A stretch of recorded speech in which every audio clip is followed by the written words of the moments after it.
keys and go. To the stars on your face. Higher than a lost reliable. As we let the rhythm flow. To your grace. Higher than a lost reliable.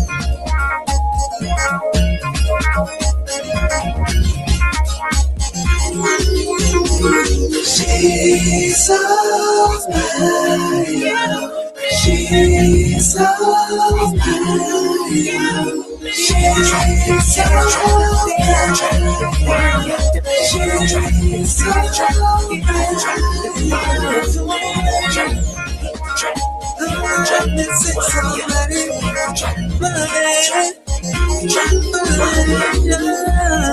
baby, get the keys and go to the stars on your face.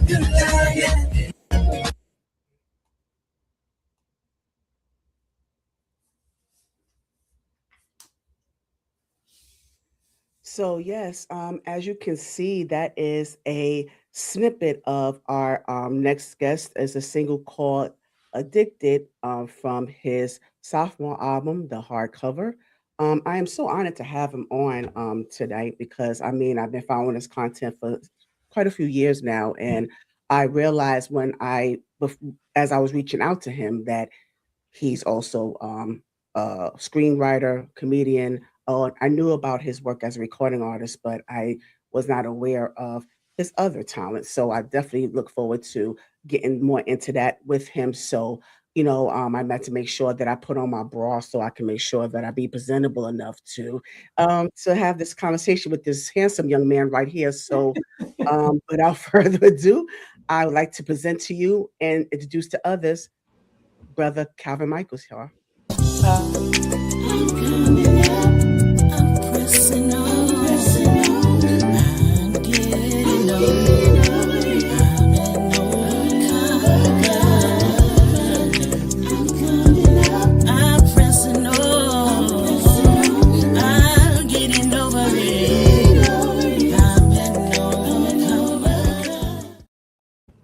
Yes, Brother Calvin Michaels is in the building, y'all. Give it up for Brother Calvin Michaels. All right, thanks for having yes, me. So, yes. YouTube content creator, screenwriter, comedian, recording artist, all those things. And he decided to come on my little piece of platform to converse with me. So I'm so looking forward to having you on here. I'm glad that you're on here. So I like to always start in the beginning, Brother Michaels, if that's okay with you, because before you became this name on YouTube, before you became a household name, and all these other avenues, you were born and raised somewhere. Where was that? yeah, so I am originally from Washington State, from this small town called Spanaway, which is Mm, about 45, 50 minutes from Seattle. But we were military, so we lived in a few places. But got it. Mhm. um, yeah, Spanaway is what I consider my hometown. Okay, so now what was that like for you? Like, what was like as far as being brought up in actual state of Washington? Because no one talks about the state, Washington State. There's always DC. No one talks about the state of Washington. And you know what's so funny? I just remember being a kid, and anytime somebody would say like, "Where are you from?" and I would say Washington, they always are like, "Oh, DC," and I'm like, "No, it's the other one." But it was an interesting experience, mainly because we weren't in Seattle. When people think of Washington, they're Right, like, they think of that. Right, we didn't even right. get that. We were in a small military suburban town. Maybe right now, I think the population is maybe about 30,000 people. But when I was coming up, it might have been a third of that. And so, kind of a Mm, quiet life. The town that I was in is not really an actual city, so it didn't have a mayor. Our downtown was Kmart. It was like the shopping center called Pacific Commons. So, and in it was a wow. Kmart, a pet store. There was this Mexican restaurant called El Hidalgo, and there was a Dairy Queen and the bank. That was the town. Oh my goodness. And so No, no mayor, huh? No mayor. no mayor, no, that was the town, right? You well, two high schools. So I guess we was doing it kind of big. We had two high schools. Oh, Um, okay. but it was different. There's not a large black population there, at least in that side. You can find some cohorts and pockets of black, populations once you start getting into Tacoma, Lakewood. But Spanaway was pretty rural, pretty quiet. But I still had a really Yeah. great childhood. I loved You Mother. did. Okay, because we'll get into that, but I'm trying to adjust it because I'm look like Calvin, help me out here. Like I'm like I'm like I'm it seems like I'm like kind of off the frame here. Am Yeah, I? there you go. Okay, I'm because I'm trying to center myself. Okay, there we are. All right, thank you for that. Yeah, so when you say you brought up, were you brought up in a two-parent household, single-parent household, siblings, like because you said it was a pretty small. Yeah. So did you have a So sense of community? Because was your community and neighbors like family as well? interesting. So my parents were separated until I was 5, and there was a period where we lived actually in Tacoma, which is the bigger city, about 15 minutes away. So it's like I want to say the second largest city in Washington State. It's either that or Spokane. But anyway, so when my parents were separated, we all lived in the same apartment complex. Me and my mom lived in apartment R, and my dad was up the street in apartment V. It was these apartments called the Drake Apartments, and so Oh, I didn't even know they were separated. I just thought that was normal, right? And you get on your parents and go on to your daddy's house, go, and then you give it, go on to your mom. So okay, so right there, so y'all was just right but within the same community. It was like a comp. What how you call it? Is it a colony? What is it called? What is it called? Like when you have a complex. oh yeah, like an apartment complex, yeah. Yeah. So it was that, and then because we kept moving back and forth, like my parents would get stationed in another country, and we'd always end up back in Washington. And then so as far as Spanaway, you know, the neighborhood that I lived in the longest is this town in Spanaway. We had maybe 5 or 6 black neighbors nearby, and your parents are friends with every last one of them. So when you get to those teenage years, you still can't go and just do anything because mom and dad have eyes all throughout the neighborhood. Our actual family, none of our family lived in Washington State. Everybody was either in California or in the South and some parts of the Midwest. So I was one of those kids that I went to the South every summer. Okay. And we're in the South. Savannah, Georgia. Savannah, Georgia. Okay. Every summer, every Christmas, grandma's house. And sometimes I can go with my dad's side of the family because they were in the Bay Area in California. But mainly a lot of my childhood was Savannah, Georgia, as far as if you want that conversation of community. And I'll say for a place like Spanaway, those pockets of community, that was the barbershop, that was the church. Yes. And that was really it. There weren't a lot of, at least in Spanaway, a lot of places that were those culturally significant spaces for Black people to exist in. So yeah, you really had the barbershop and church, and that was it. Duly noted. So you said, so both parents were in the military? Yeah, so actually both were, and my father had gotten out. He did about 15 or 16 years, and he had got out when I was maybe 4 or 5, and then my mother retired from the Army in 2000. Oh, so she's Army, and your dad was what? They were both Army. They're both Army. Oh, okay. Yeah, so I mean, those VA benefits come in handy, I guess. My mom is living good. Yeah. Hey. Yeah. So now, okay, so that's good because you said you come from a world space where there was just like one of each thing, barbershop, one store, one. But then you say you back and forth in Savannah. So Savannah, did you have more access to more of civilization, so to speak? Savannah was and still is one of my favorite places ever. I hear so much about I it. love that city so much as a kid.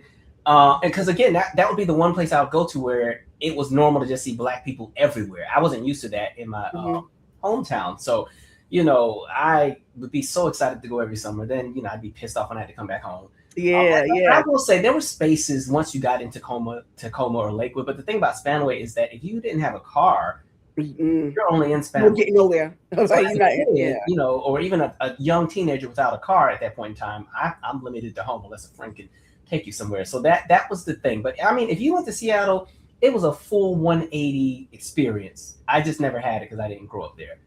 So. Yeah, but let me get Calvin. Let me get back into because like I was saying, you had the best of both worlds because I'm in Atlanta. I haven't been to Savannah yet, and I'm looking forward to just going there. So did you have more access to city? As I'm a city person, so I'm just always wondering, you have the rural side, but then is the area of Savannah that you was in, was it more city-like or was it more country?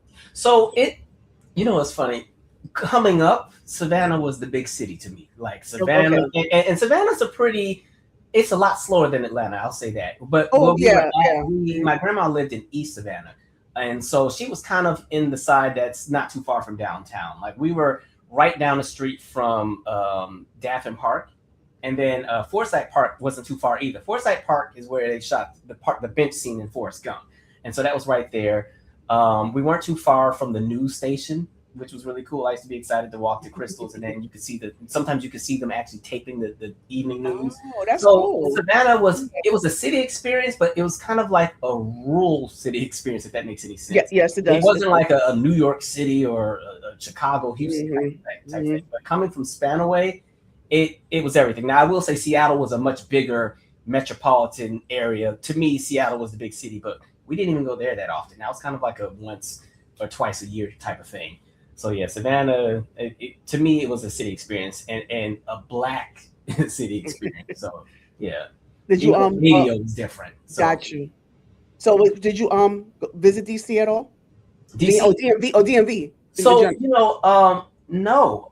And it's crazy because I have family here. I didn't know that they existed until I started undergrad, but I had only been to DC one time. And what it was, my parents got stationed in Italy. And so when we were moving from Washington, one thing my father wanted to do was just do a big road trip around the whole country. So my mother had flew to Oklahoma. My younger brother, because he's actually adopted, he's actually our cousin, he had already been sent to Savannah to be with his grandmother. Okay. My father and I did this road trip where we started in Seattle, worked our way down to California, visited relatives and stuff, then went across. We stopped in Texas. He took me to the Grand Canyon. We picked my mom up in Oklahoma because she was with her best friend. Went on into Louisiana, Mississippi, had family that we visited there. Spent Christmas in Savannah, then went up the Carolinas, visited 4 people. Wow, and then my dad was like, hey, you want to see DC? I was like, yeah. And so we drove through it because, 95 go through. So I remember us driving through it and I was looking at the U.S. Capitol. I didn't realize there was a difference between the U.S. Capitol and the White House. I thought all that was the same thing. Oh, it was the same, right? And then, we ended up in Philly. And then once we got to Philly, that's when we flew to Italy. So that was my one DC. That sounds so amazing, though. That sounds like a time. Wow. Oh, I had a ball. I love a road trip. Yeah. I like that. Some people don't like sitting in the car all day. For me, I feel like the road trips were my music lessons. You know what? I wouldn't mind. It just depends on who I'm riding with. Yeah, they can't drive crazy. Yeah. Not just driving. I'm talking about the person, the people. I'm talking about it depends who I'm riding with. Yeah. I wouldn't mind, But yeah, that's so wonderful. And the fact that, and I love to hear as you saying that you spent your childhood traveling or you've been to different places. And I'd love to hear that because not a lot of us didn't have the opportunity to experience that, to be able to step foot in different spaces. Grown as I am, I'm just really, starting to do that just a little bit more, not even that much, but it's more than before. So I just really like the fact that you had the opportunity to at least travel and have those experiences with family. Have those memories with your family, so that is a blessing right there. So I thank you so much for sharing that. I really enjoy hearing it, because it just resonates so much with what it resonates so much with the what ifs in my mind. So yeah, I appreciate that. Yeah. So now I just always want to get into more of like the elementary and junior high school, because we don't talk about that. Yes, because I always love to hear that. I tell like some of my guests about how pivotal it is, when it comes to elementary and junior high, because you're starting to get to know your anatomy, your experiencing different things. You're going through puberty, your girls' menstrual cycles, and you have a little added testosterone that you didn't know that existed. So it's just all those things, your expectations are greater when it comes to academics, and you're getting to know, different types of children. Some that are nice, some are not so nice. So it's just so many different things that we experience as individuals. So I want to know your individual experience in elementary and junior high. Okay, so elementary was a little up and down because we did most of the moving while I was in elementary. So I went to technically 4 different elementary schools. Wow. I spent kindergarten and first grade at Beechwood Elementary, which was on the military base. And then, true story, when it was time for me to be promoted to second grade, the school felt that I wasn't mature enough and they wanted me to repeat the first grade. And my mature mom enough at 6? Right. And my mom was like, absolutely not. Ain't nothing wrong with my child. And then we left that school and I ended up going to Camas Prairie, which is a school in Spanaway. And I was there for 2nd and 3rd grade. And then we moved to Italy and I was in Italy for 3rd through 5th grade. And then when I got back to America, I was actually going to spend that first year in Savannah. But when I got to Savannah, the school was like, he's a little behind. We think he needs to repeat the 5th grade. And my mom was like, nope. And we went right. I ended up doing 6th grade in Spanaway, and that was actually the first year I ever got straight A's. But as far as school, like socially, it was interesting because I was always moving. And so it makes it really hard to kind of lock in because in the back of your mind, you think you're getting ready to leave. And so with Italy, the interesting thing was because we were on a military base, you would make a good friend and y'all would click. And then 2 months And later, then right, you moving. Yeah. so I think it actually affected how I built connection with people as I got older. I was so used to Yes. people always coming and Yes. going, I was going to ask you that. Yeah. Yeah. I was going to ask you, like, how did that affect you? You know, especially socially, because it's like, you know, you don't want to attach yourself too much with it, because then, you know, yeah, you're going to move So on. when I got back to Washington State for 6th grade and then jumped into middle school, I was the awkward kid out. I didn't get close to folks that first year or two because I figured we'd be moving again or something, or and at that point, what was weird was when I came back for 6th grade, I went back to Campus Prairie, so it was the same school I was at for second and a part of 3rd grade. But even though I remembered all the kids, none of them remembered me, and they had all established their lifelong friendships and stuff. So I didn't quite fit in. And middle school was the same way. Seventh, because my middle school was 7th through 9th grade, and then high school was 10th through 12th. And so with middle school, I was the awkward, odd one out for the first year. I was really quiet, kind of kept to myself. I ended up befriending this one kid. We both loved music, and that we ended up being best friends because of music. And we were obsessed with the same artist. And then we both had music dreams of like being producers and stuff like that. So that was like the one good friend I had. And then when I got to like 8th and 9th grade, I kind of fell into my pocket. I started realizing I was a really good dancer. And I was also funny, I guess. I was always making everybody laugh. So by 8th and 9th grade, that's when the funny started. I got my footing by then. By then, I was doing the plays because I also played every sport. Baseball, soccer, basketball. Now I wasn't good at basketball. I should have been playing it. Football, I was decent. The problem was I wasn't growing. I was always a smaller frame kid. And you didn't have any go. You have a growth spurt. You didn't have that. I was late, so eighth grade was the first year I did football. I was maybe 5'2", 85 pounds, and mind you, they had me on defense, so I'm supposed to be stopping the bigger kids. And then 9th grade is technically high school, but it's still at middle school, and I still didn't. Right. I had more interest in like theater and stuff, so I remember like, Dad, I don't want to do this no more. I'm good, I let football go. But I didn't get that growth spurt until the end of my 10th grade year. I went from like 5'3" to maybe 5'6", and then when I graduated, I was 5'8". But yeah, I was always a shorter, smaller frame person for most of the teenage years. Most of the time. Yeah. Okay, so you participated in many sports. So we getting through the elementary and junior high school phase, and now we transition into high school. What high school did you go to? So I went to, it was called Spanaway Lake High School. The only thing that I could say that anybody may ever know about that school is that the guitarist from the band Alice in Chains, if you've ever heard of them, went there. That's it. That's all I got. So God willing, my career will jump and I can be a famous alumni from the high school. But yeah, so Spanaway Lake for 10th through 12th grade. Okay, and so during high school, did you continue any extracurricular activities? Did you find your footing as far as what became of you creatively now? Based on your career now, did that start in high school? So can you give me some of how that transition started with you? Did it start in high school, by the way? Did it start? High school is when I really got my footing. You can tell me. I figured that. Okay. Yeah, 9th grade was when I had really like landed in my pocket. But by the time it was 10th grade, because the other thing that best friend that I had that I said that we did music and stuff, they ended up going to, there's a performing arts school called Tacoma School of the Arts. So they went there, which meant I was kind of like on my own again. But I had friends and stuff at this point.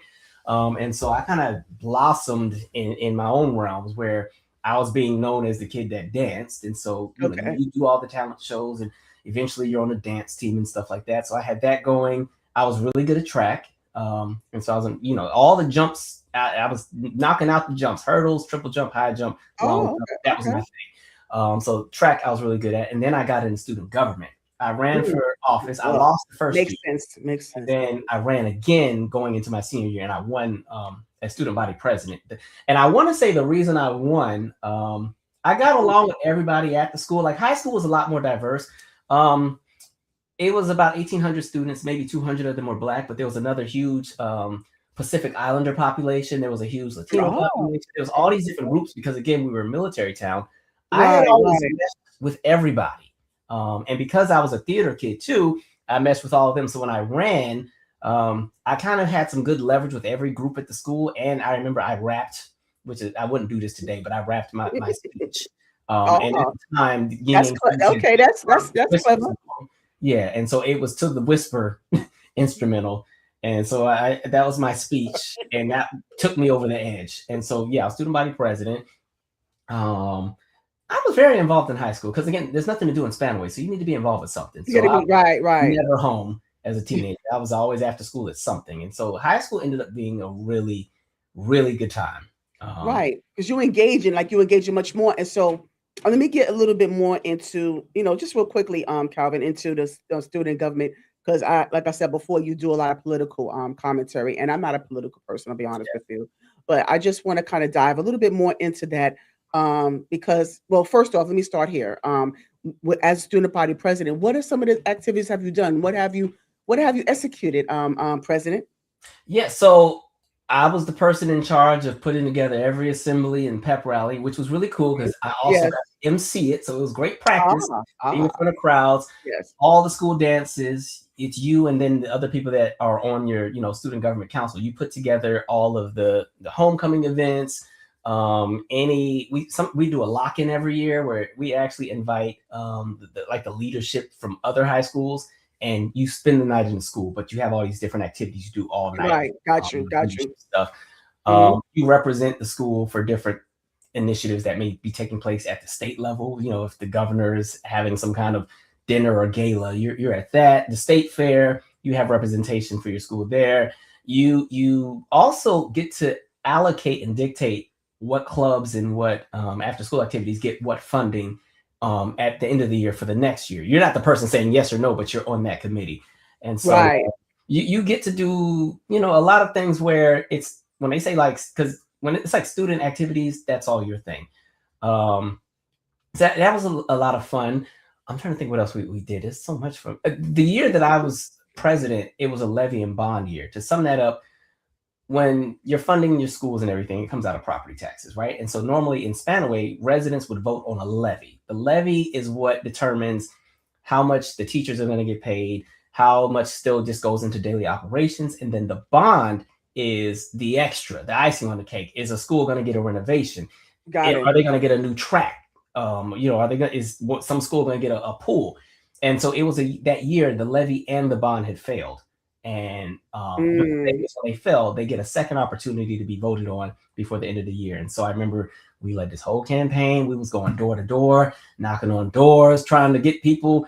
And mind you, this is again rural town. Folks got dogs and all kind of stuff. I ran from a few people's yards, but we fortunately Wow. the levy and bond was able to pass. It wasn't that it failed because people voted no. It was just people didn't vote at all. It was getting people to just turn out. So fortunately, it passed, and the good thing was that high school ended up getting a renovation a few years later. Wow. So you did all this in high school. So you really made a mark. You really made a name, in high school. Like that is amazing, Yeah, and high that's not school. something to yeah, that's not something to gloss over, Calvin. So yeah, congratulations on that. That you was able to accomplish that in your town in high school.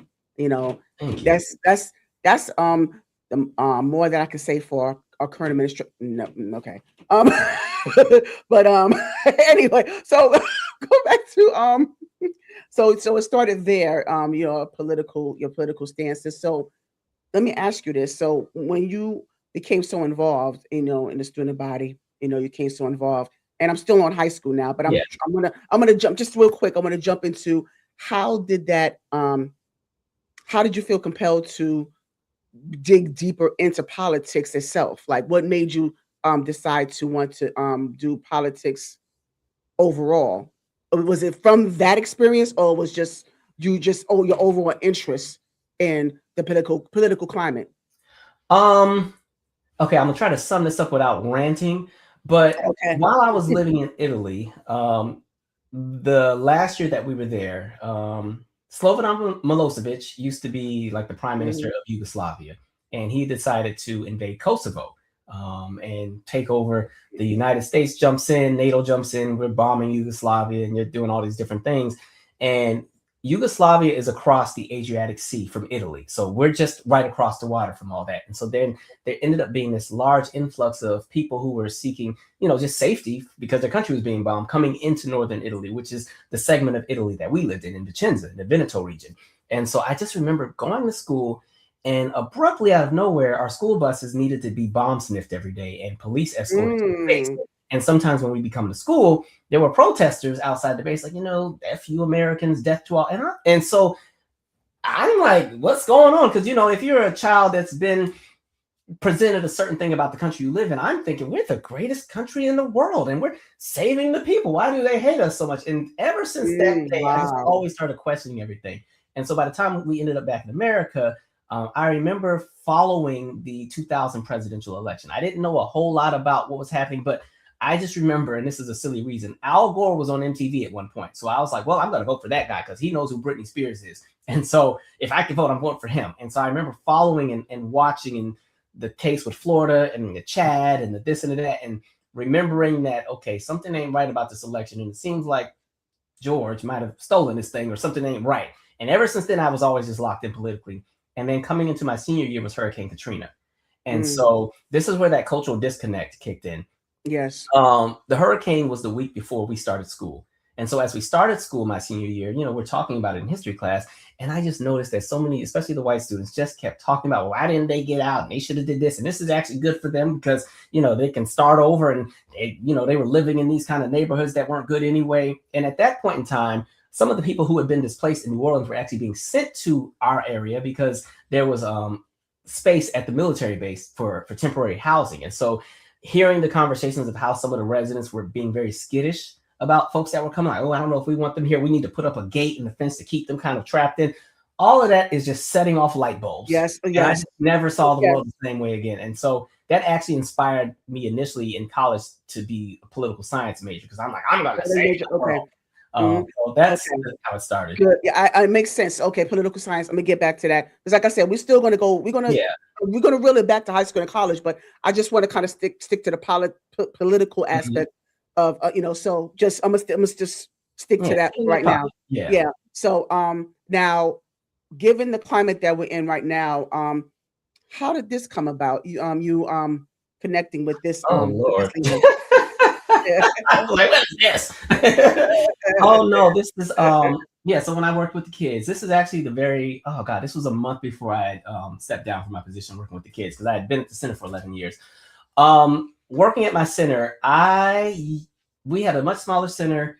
We were always under the radar, but when you put in the time and the effort and the love and the heart, your center starts to thrive. And at that point in time, my center was thriving like nobody's business, where we're getting all these national accolades. In this actual picture, at the time, we were the #1 center within the organization in the country. Nice.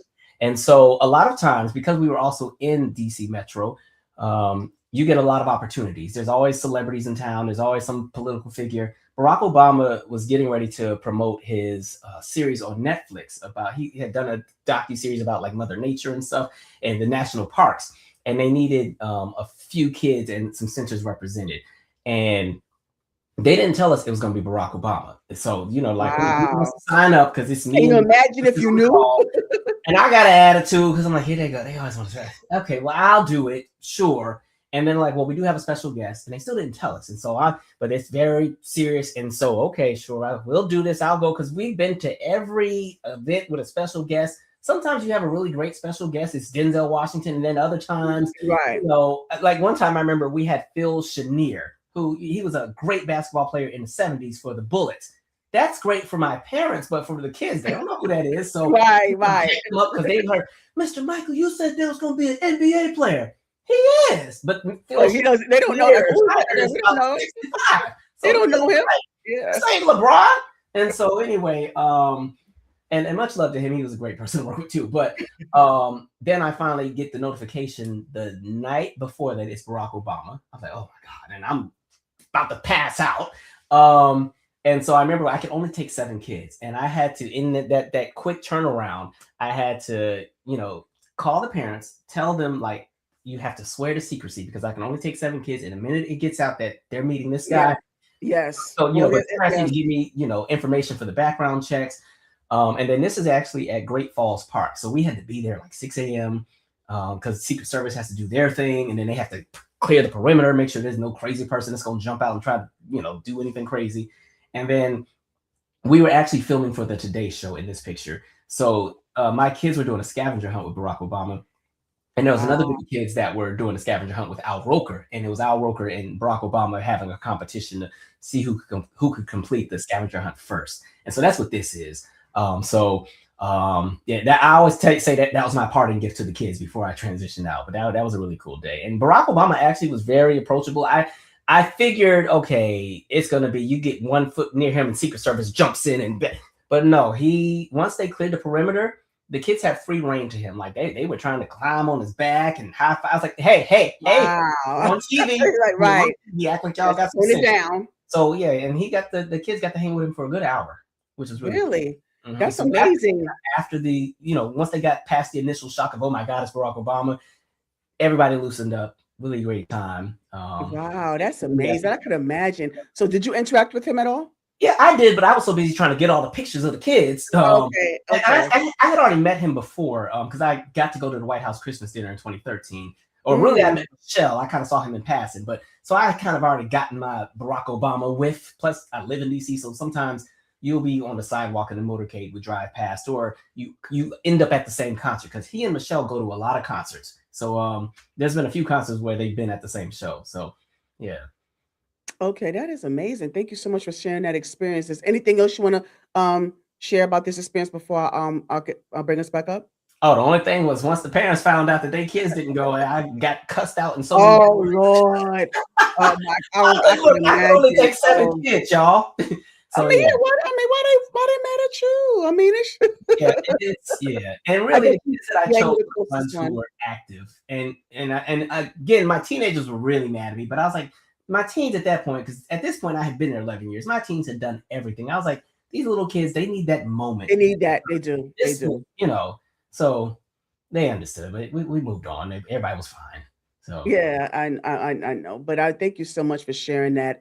Again, I do appreciate that, and so I want to ask you also, just given that experience, and you were part of that campaign when you was running at that time. So I just want to get your honest feedback about this because there's been so much of mixed reviews about his presidency and how he ran the free world. So there has been some controversy behind it.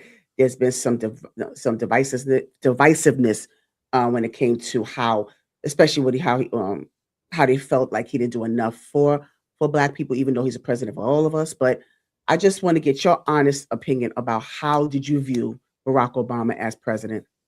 Yeah, so I think the challenge that exists is for somebody like a Barack Obama, because he also was the first, there's that element of symbolism that's there. And I think sometimes we get lost in symbolism. And Barack Obama, I think, is a person that many of us, in addition to him just being the president, people became a fan of. And I think when you start holding politicians into that realm where you become a fan and not understanding that they work for us, then you're let down when everything doesn't align the way that it's supposed to go.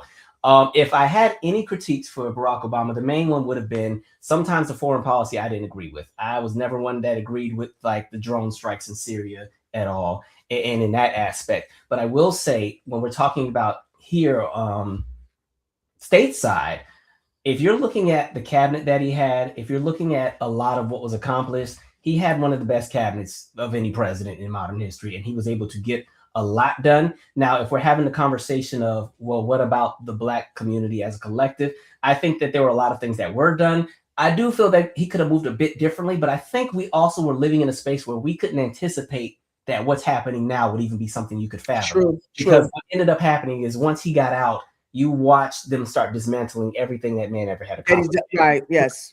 And I know people always say, oh, well, when he first got in, he had the House and the Senate, and he could have did more, and all we got was the Affordable Care Act. And I'm like, it was healthcare. We didn't technically have it before, but if you're going to do the numbers of what we actually had, once you take into account those in the Democratic Party that were more so center and moderate and often voted with Republicans, he really only had that supermajority for about 3 months. And so that's why we were able to get the Affordable Care Act. But I think, again, with a lot of the EPA protections, those are really good things. There were a bunch of things that were done to try to remedy what was there. I think his job at that point in time was to bring stability back to the country after us coming out of, boom, the housing bubble bursting, and the economic recession. And so I feel like that was the job that he mainly needed to lock in with, and he was able to do. Everything wasn't perfect with any president. You're going to have those critiques and those flaws. I wanted him to fight a little bit more on some things. I will also say the only other time I got really mad at him was when he called the kids thugs from Baltimore after Freddie Gray. I was like, oh my God. Yeah. But I will happily go back to that any day versus what we're dealing with now.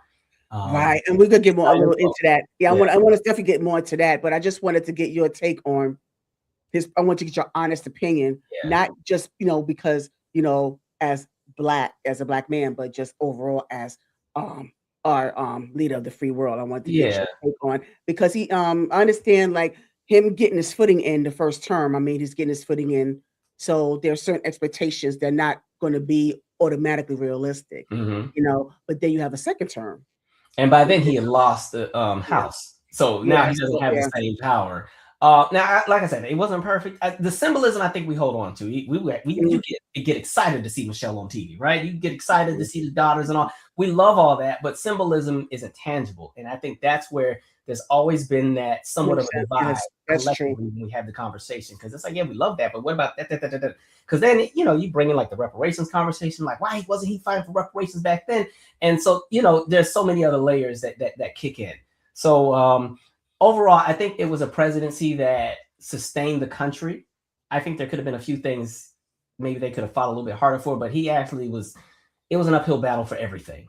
It was. If you remember, in his last 2 years, he pretty much was just doing executive orders because Congress wasn't moving on anything. So, yeah. And so, so right now, like, we're going into the second term of,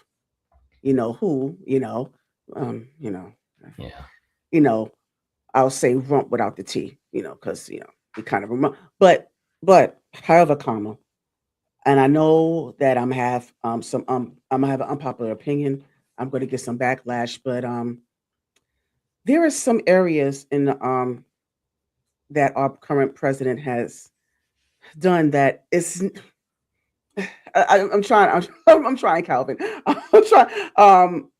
I feel like there's certain things that were executed for our benefit. Well, maybe it hasn't been executed in the way that it should have been, as far as how the immigration has come, because the migration has been overwhelming, especially in New York, where I'm from.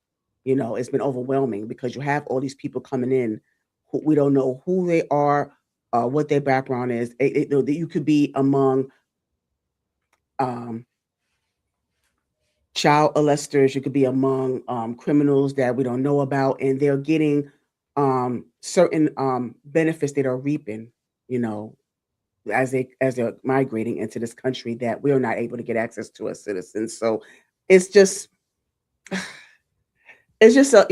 I said, it's just the way I think that the certain things has been executed. I think that's been kind of hard. I'm just using that particular example, but I just feel like this is the way that the administration is executing that is kind of harsh, but to me it's necessary. So I'll say to that, one of the problems that started taking place in this country was as they continue to pull and strip away the funds that benefited all of us, we still need those same services, right? But then at the same time, they kind of took the immigration conversation and radicalized it. So then you have Governor Abbott in Texas who starts sending those busloads and planes to other cities, sending them to New York, sending people to DC, Chicago, and everything else like that. And then the cities get overwhelmed with, okay, now we still have to also take care of these people, but now somebody else has to come at somebody else's expense, which is what I think created a lot of animosity and just other folks who were like, well, we already were down bad, and now we're not even getting this either. And so what it ended up doing was the money and the resources were always there for everybody. They just purposely chose to ensure that if you can keep different groups of people marginalized, fighting each other all night, all day, then yeah, one group will be perfectly fine with whatever's happening if it means that they might get a come up or, that kind of thing. And then I'll say too, a lot of times when they kind of paint the narrative of everybody's a criminal or a rapist and everything like that, a lot of times, if we're being honest, numbers wise, and I'm only saying this just because there were pockets of kids that I work with that came out of these same kind of populations. Mhm. Usually, those that are undocumented have way lower crime statistics because they're not trying to be on the radar. So even like even with the current Mhm. administration, they push this narrative like, oh, they're buying houses and getting all this stuff. At this point, if we're listening to what's being told, they're getting free college, they're getting big old giant houses, lower car interest payment, like they getting everything. And I'm like, they getting all of this somehow. Um, and you're meaning to tell me that the rest of us have no access to all this. Like they found a way to push the narrative that these populations are getting things that they're not eligible for to begin with. They're getting the Affordable Care Act and Medicaid and Medicare, all the stuff that they're not even allowed to get legally. But again, when you're in a country that's not healthy right now, everybody is trying to eat.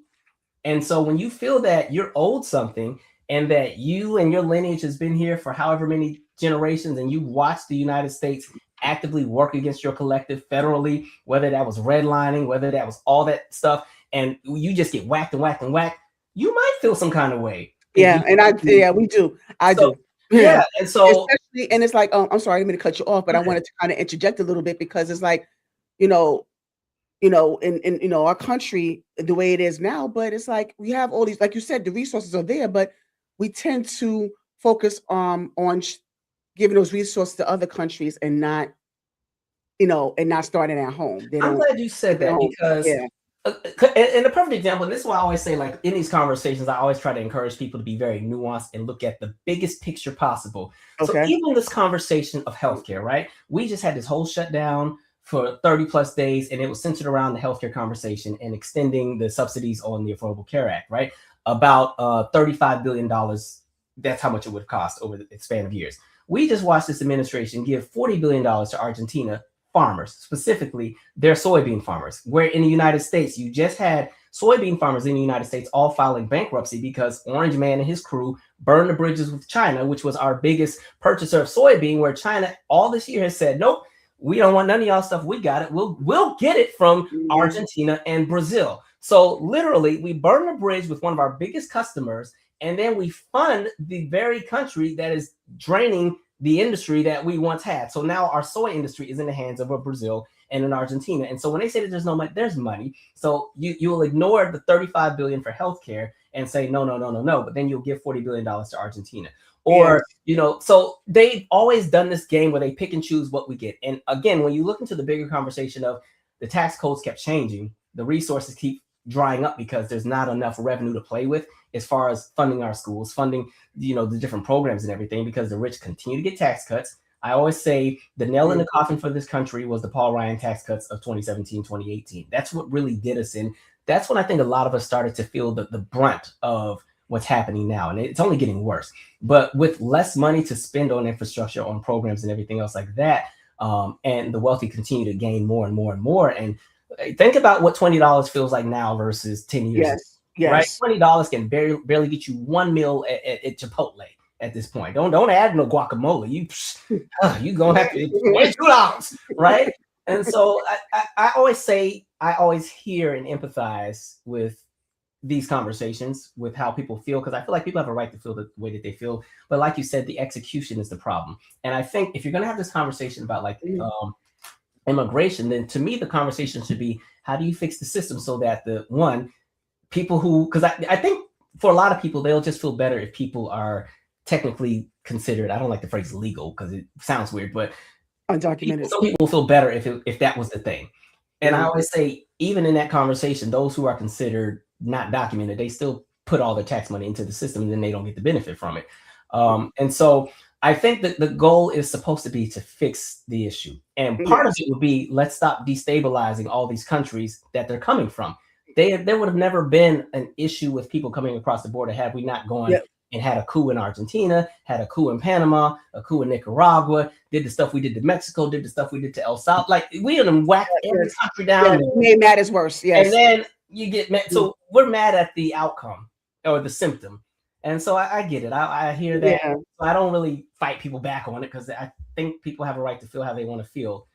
But yeah, like you said, the execution of how this is happening is terrible. So, because how do you resolve it? Because it's like, and I want to get into, Calvin Michaels as president. So Oh Lord, if I am we not were, running. They're gonna take me out one. but just for this platform, we're going to, hypothetically, if Calvin Michaels was president, where do we go from here overall? Not just with what we just discussed just now, but just overall, how do we come to resolve? And is leaving the country at this point the answer? Because a lot of people are doing that. They're moving to Ghana. They're moving, different places. Because I wish I could do that. So, what would be some of the okay? Let me just ask you this as president, Mr. Michaels. How would what are some of the key things in this climate that you, in your own perspective, that we need to be focused on?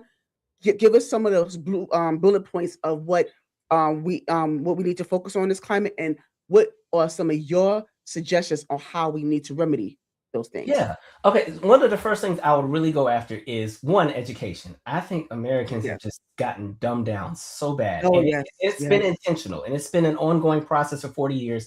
And now we're at the space where you can have a bunch of idiots in charge and just tell us anything, and half the country runs with it because we don't have discernment anymore. There's not an element of just critical thinking. And so, again, when you're in a country that only allocates 6% of the budget to education, but 2/3 of the budget to war, this is the end result. So education, my thing and my goal would be to, one, have like a 25-year plan to recalibrate how Americans see education and how Americans are educated. That also includes college needs to be free, and we can afford it. Because again, if you can send 40 billion to Argentina, you could have just paid for everybody's tuition for the next handful of years and then some, and also Yeah. canceled student loans and still had some left over. And in the same way that they just voted for the big beautiful bill, which is going to add $5.2 trillion to our national debt over the next 10 years, that was more than enough for everybody to have free healthcare, free education, and also technically you could even put money into people's retirement and we'd still have stuff left over. That would help the country a lot more than what's about to happen here. So education would be one, right? And in addition, I would also utilize what happens in our media to educate. I think one of the reasons, me personally, that I think I was locked in with a lot of stuff when I lived in Italy, because we only had one channel on the TV. It was a military American Forces Network channel.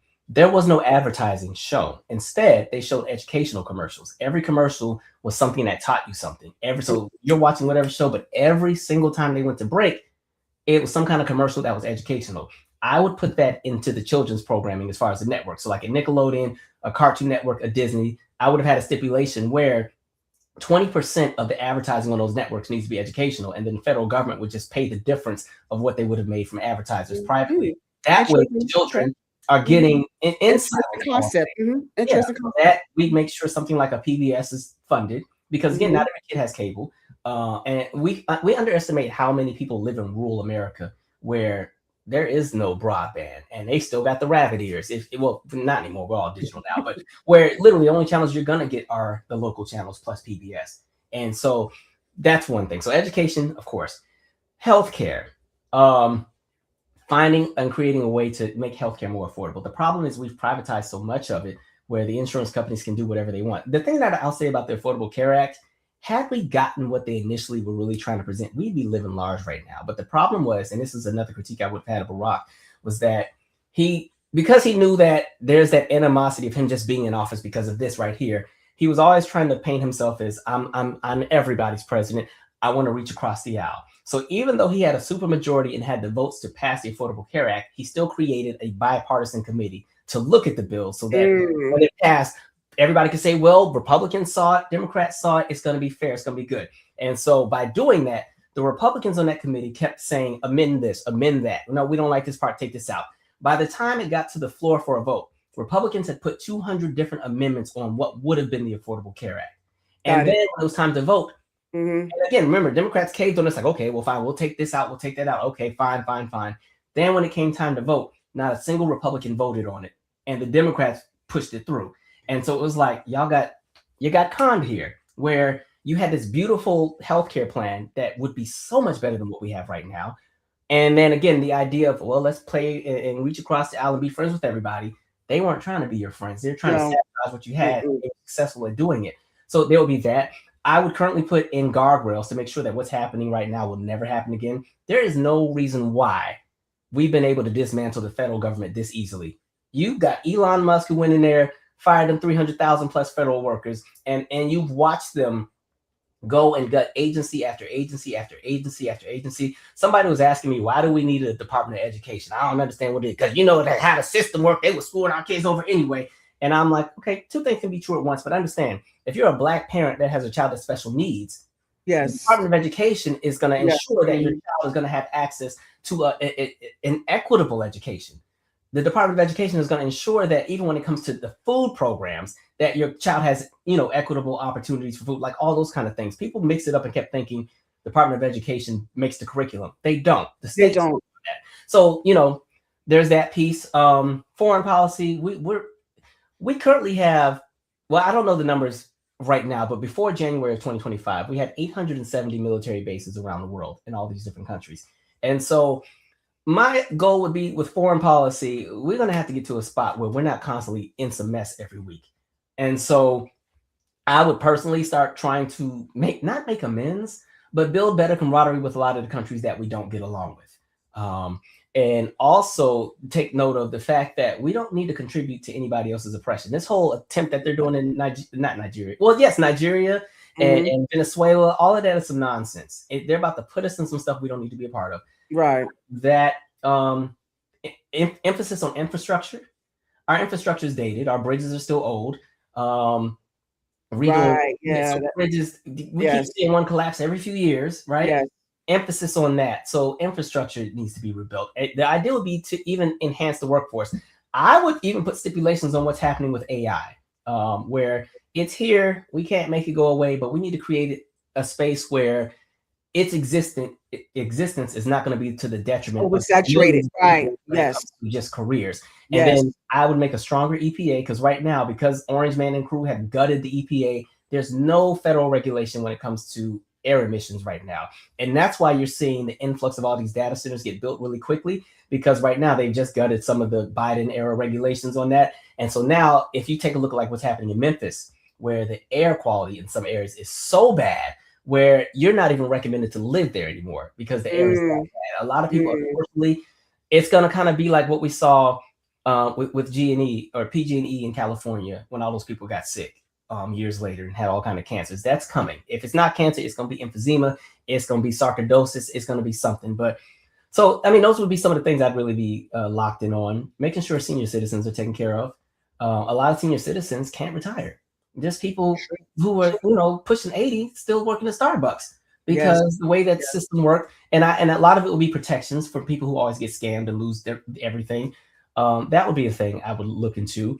I think I talked about college tuition, but that's ridiculous with how high it is. In addition to fixing, you can forgive everybody's student loans, but you still have to fix the system so that the next cohort of people don't fall into the same boat. Right, you don't have to deal with that, right? So those kind of things, and again, like I said, so really, we spend so much time undoing what has just been done in the last 10 months, but also repairing and rebuilding our relationships globally with other countries, and being in a space where it's okay to partner and collaborate economically if both of us can eat. I know we paint all the other countries to be the enemy and China this and China that. Listen, China needs us in the same way we need them. So you know what? Oh, yes, how can we collaborate? How can we, let's iron this out in a way that's feasible for both of us, and not even just China, all these countries. Like we vilify and villainize all these other countries, and we do exactly what they do. So those would be some of the things. Even more so. Okay. Oh, well, look at that. Calvin Michaels for president. Dun, dun, dun, dun, dun, dun.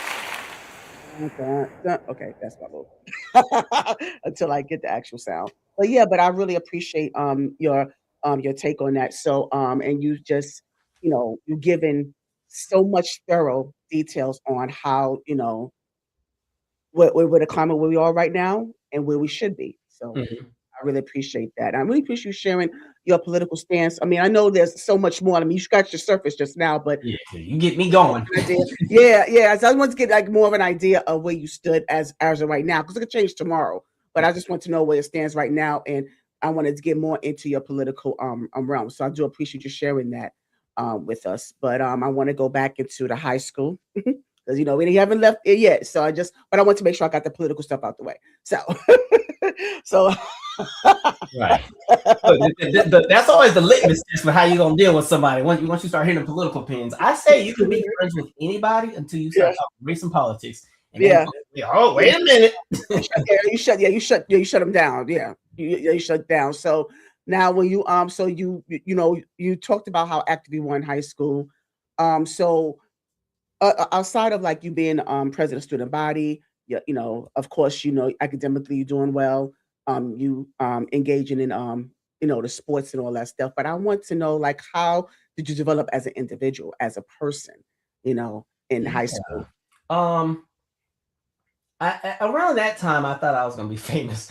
I used to tell everybody I was gonna Oh, be Rush Hour 3, but then Rush Hour 3 came out when I graduated, so I was like, okay, maybe if they do a 4, I'll be in what there. made you believe that? When made you believe that? I'm Chris curious. Tucker was my favorite person when I was like, Rush Really? Hour was the first movie I saw when I got back to America, and I thought it was the Wow. funniest thing ever. And I was like, I want to Oh, be just okay. like Chris Tucker. And so I remember when Rush Hour 2 came out, I had my dad taking me there the day it came. You couldn't tell me nothing about Chris Tucker. I thought he was the funniest person when I was a kid, and so I wanted to be just like him at one point. But yeah, as a person, I knew there was more out there, and I knew I wasn't going to be living in Spanaway after high school. I had already made up in my mind. I didn't know where I was going or what I was doing, but I knew it wasn't going to be in Spanaway. Yeah, but why did you want to relocate? Why did you want to explore other territory? Yeah. So once you've lived in other places, there's more out there. And so every time we moved back to Spanaway, it was harder each time. Especially after being in Italy. Europe is pretty small. And so it's nothing to like. So when I played sports in Italy, we didn't play other schools because there were only so many American schools. The American schools were on the military bases. You played the military bases. So when I played soccer, we only had 2 other bases that were within driving distance in Italy. So then we also went to Germany and we would play kids. And sometimes you go to Austria or you may end up in France. And so you're seeing all these places, and it was nothing for your elementary class to have an overnight trip to Florence to see the 17-foot David or to see, like, that stuff was just normal. And so then when you come back to a Spanaway, and the biggest deal in town is, the night before Christmas, Santa Claus is on the fire truck. That's the biggest thing happening. You're like, okay. Yeah, I think And it's then, time and I to go to attach. Atlanta. Yeah. And my cousin Brandon was from Atlanta, and early 2000s, everybody who did not, I'll speak for myself. Everybody I grew up with wanted to be in Atlanta in the early 2000s. It seemed like the coolest place in the world culturally. Oh man, I used to be so jealous of my cousin because he lived there. And that's back when music was still very regional. And so I remember when I'd go to Savannah, because he'd also come to Savannah too, he would give me all the music that had just come out. And then I would be the ish when I got back to Spanaway because I'm the first person who has this. I remember specifically when the whole Snap movement came out. I didn't really like those songs, but I was the first one to have D4L, I Bet You Can't Do It Like Me. And I got to school. I got something for y'all. So they gravitated towards you then. Okay, yeah. Man, you couldn't tell me anything. And so I just knew there was more out there, and I really wanted to experience it all. And I knew at this point, since I was going to be in Rush Hour 3, I needed to be in LA or New York or somewhere. I couldn't make it here. And my parents were supportive too. Oddly enough, I don't think I've ever told this story, but I actually was supposed to audition for Chris Brown's Run It music video. Really? But I missed I ended up showing up on the wrong day. And so I missed it. How that happened? I'm not gonna say bad information. I don't think we were thorough. We had the wrong information. We showed up the day after. And so then I was a hater for the whole first year when Chris Brown came out, like, shit, like talking trash, mad because I wasn't in the video. They ain't even dancing that hard because at that point I was dance coaching teams and we were, competing all around the area. So I was a hater because I was pissed off about it. And then I was gonna audition for Step Up 3 because they were filming it in Baltimore. And they were filming it the summer before I was getting ready to start at Howard, but I never got there fast enough, and I didn't know how to get. I didn't know how that worked, but yeah. So, oh my gosh, get out there. Yeah. Oh yeah. So speaking of Howard, because that's a good segue into college. That's where you went, Yeah. Howard. Alrighty. Yeah. Yes. I always said we need a better channel. I always thought we could have had something better than that, but it's okay. I'll keep it. Well, that's one of the things you could implement. Mr. President, you could kind of work on that. Get whacked by every alumni. They like, so, nope. Yeah. So that experience for you, and you political science major, correct? You said. Well, so I was political science major, and then about halfway through, I realized I don't think I want to do this because, again, like Howard has like a bunch of different schools, and they have a fine arts school. And I remember I'd be walking past the fine arts school, they'd be having like a workshop with Debbie Allen that day, or Roberta Flack was on campus to do and I'm just watching the theater kids, and I'm like, I want to do that. And at that point, I knew I wanted to do A&R and music. And so I changed my major to communications because at that point I was a little too far in, and I knew if I wanted to graduate on time, I still needed to get some classes that mirrored. So I made political science a minor, and then I switched to communications my junior year. And so, why communications? Communications, because at the time I was like, this can be the degree it's pretty universal because it can fall into a lot of realms. And I wasn't sure if I was going to go to grad school or law school afterwards or anything like that, or if I was just going to up and move to New York and try to get an A&R job. I was like, a communications degree, it works. And so, yeah, it was that. And again, it was just one of the closer degrees to political science where I wouldn't have to take a whole bunch of new classes and do a fifth year. I could still get out in time. Now, I will say, if I could do it all again, I would have just done the fifth year as opposed to trying to cram and be out in the four. Because when I graduated, we were in a recession anyway. So, yeah. Yeah. So now, so that's your degree is in communications, right? Yeah. That's your degree. Okay. Mm-hmm. So, during college, you transitioned from high school. Did you go straight to college from high school? Straight. Did you live on campus? I did. Oh, good. Oh, that's nice. Okay. Yeah, a great time. I always tell my kids, when you go to college, you want to be in the dorms, at least the first 2 years. Some people go and get their own apartment. Yeah, especially in HBCU, you're going to have a time. I can imagine. Times were had. It was a great time. Times were had. And so now you're becoming more of yourself. You're focusing on your classes. You're focusing on what your goals are. You're doing the thing. And so then you graduate. What did you immediately start doing when you graduated? Did you go straight into the work? Did you do what did you do right after? No, I was unemployed for a year and a half. Okay. Yeah, I moved home, and I was sad because there's a long story that I wouldn't have enough time to explain. But I thought that there was something I thought I was going to be doing when I graduated, and it fell through, and it wasn't even remotely close to happening. And so I had what was that? So I was supposed to be working at a law firm for a year, and I was also supposed to be house sitting this super wealthy couple who was going to be in Europe, and they were going to pay me to watch their house. So I was going to do that while I worked at the law firm, and that would buy me 1 year while I figured out if I was going to grad school or not. And then if I did, by then I would just go ahead and go to grad school, or I would just start the workforce. That was the plan. I was going to stay in DC and then go to New York. None of that happened. And then I found out literally the week of the graduation that, okay, the job at the law firm is not happening. There's some logistic stuff. We can't do it. And then the couple is no longer going to Europe because we're in recession. They're going to just stay home and save that recession, boy. Ugh, man. And so it just did it to you.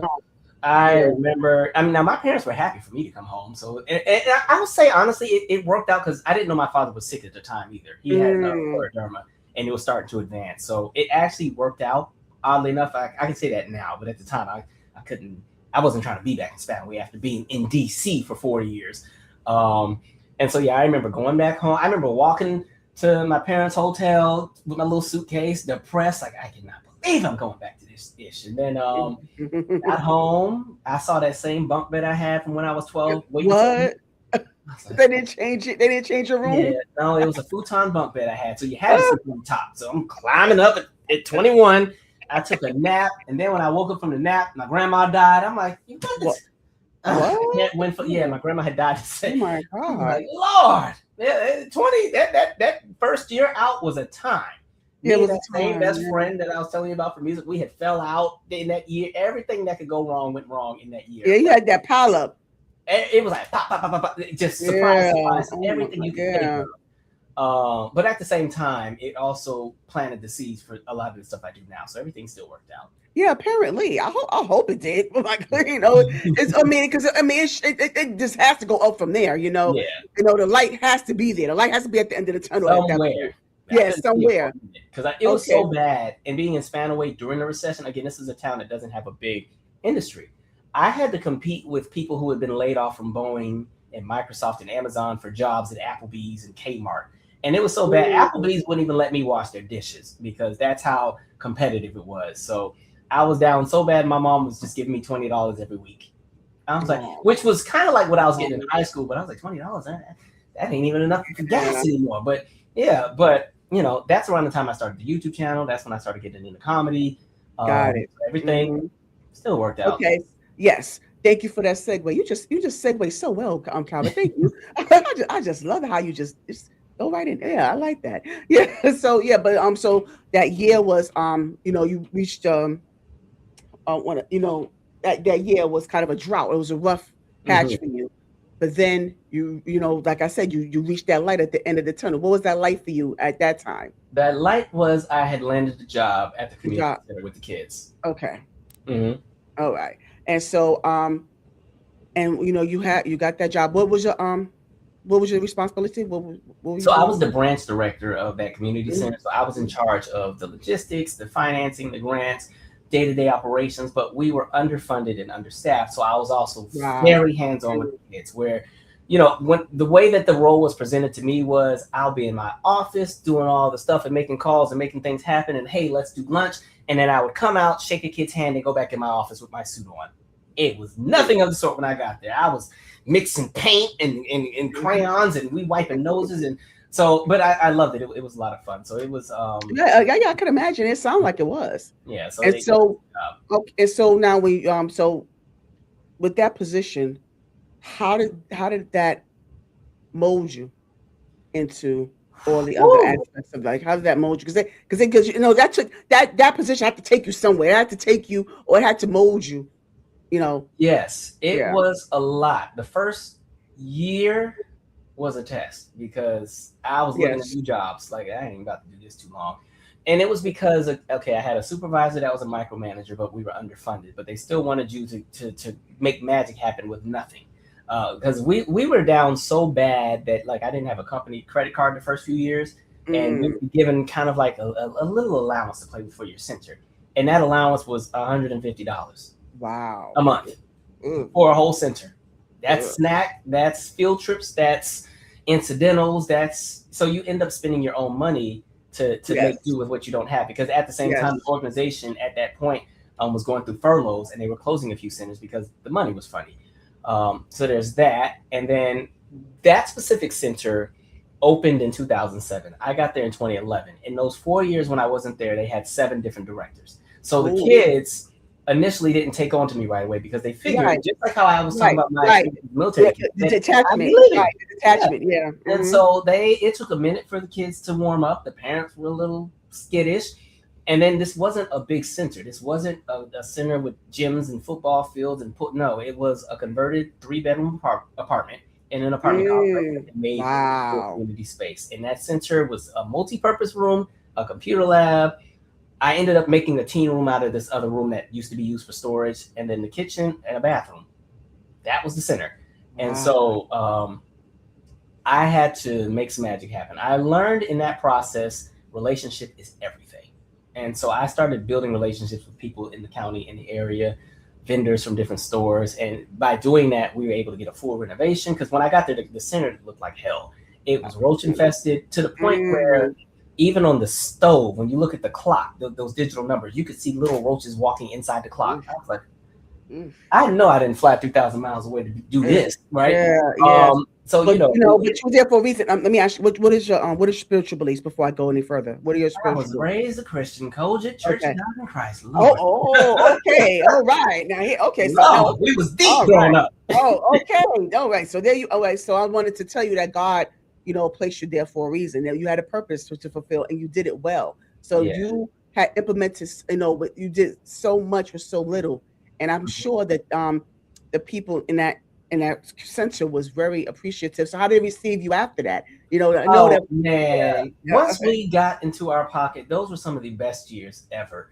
And what's crazy again, I was grossly underpaid, but the reward was so good because it was like, plus the team that I worked with, all of us, we all stayed the entire 11 years together. Nobody ever quit or got fired or anything, and so we came up together. We were all the same age. We were all like early 20s.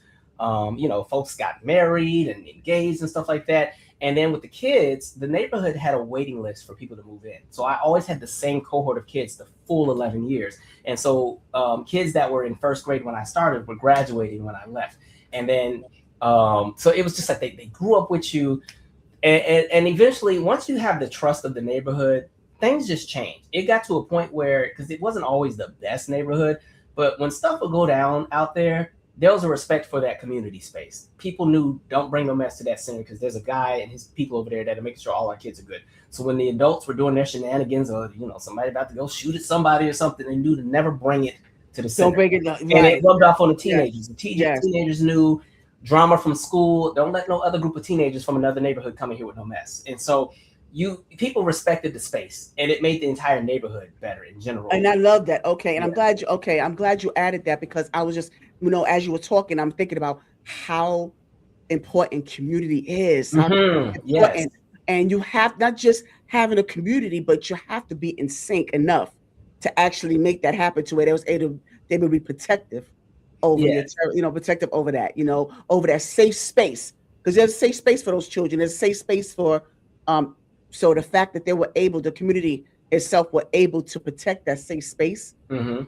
And I can't take all the credit, because my number two who worked there, she was from the neighborhood, which was God sent. Like, she grew up there. Yes. Even before the center was owned by our company. And so she also spoke the language of the neighborhood. And so when there were things that I didn't understand culturally, or she could give me that insight. And so the two of us together, like, that was some magic. Yeah, no, that's what I said. Very, very phenomenal. Mhm. Yeah. So yeah, congrats on that. So now, once you transition from, how long were you at the center? How long did you work there? 11 years. So I started okay. You started right. Okay. in 2022. Yeah. Okay. And so from there, where did you go from there? So from there, then I started working in a company that supports a lot of, like, the federal agencies and stuff, where I do a lot of websites for a lot of companies now. So I did a full 180 career-wise. And what it was is, it gave me the luxury to work from home and give me time to put more energy into my projects and stuff that I also like to do.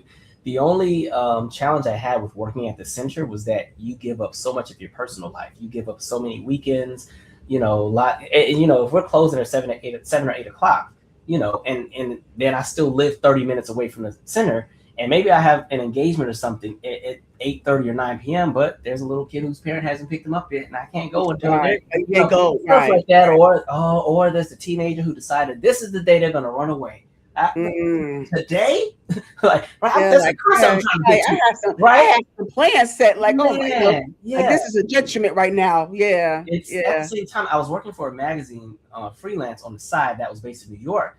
And a lot of times I have to be in New York for film festivals and stuff to cover for the magazine. So I was doing that. At this point, I'd already jumped into music. I jumped into all this other stuff. I was burnt out.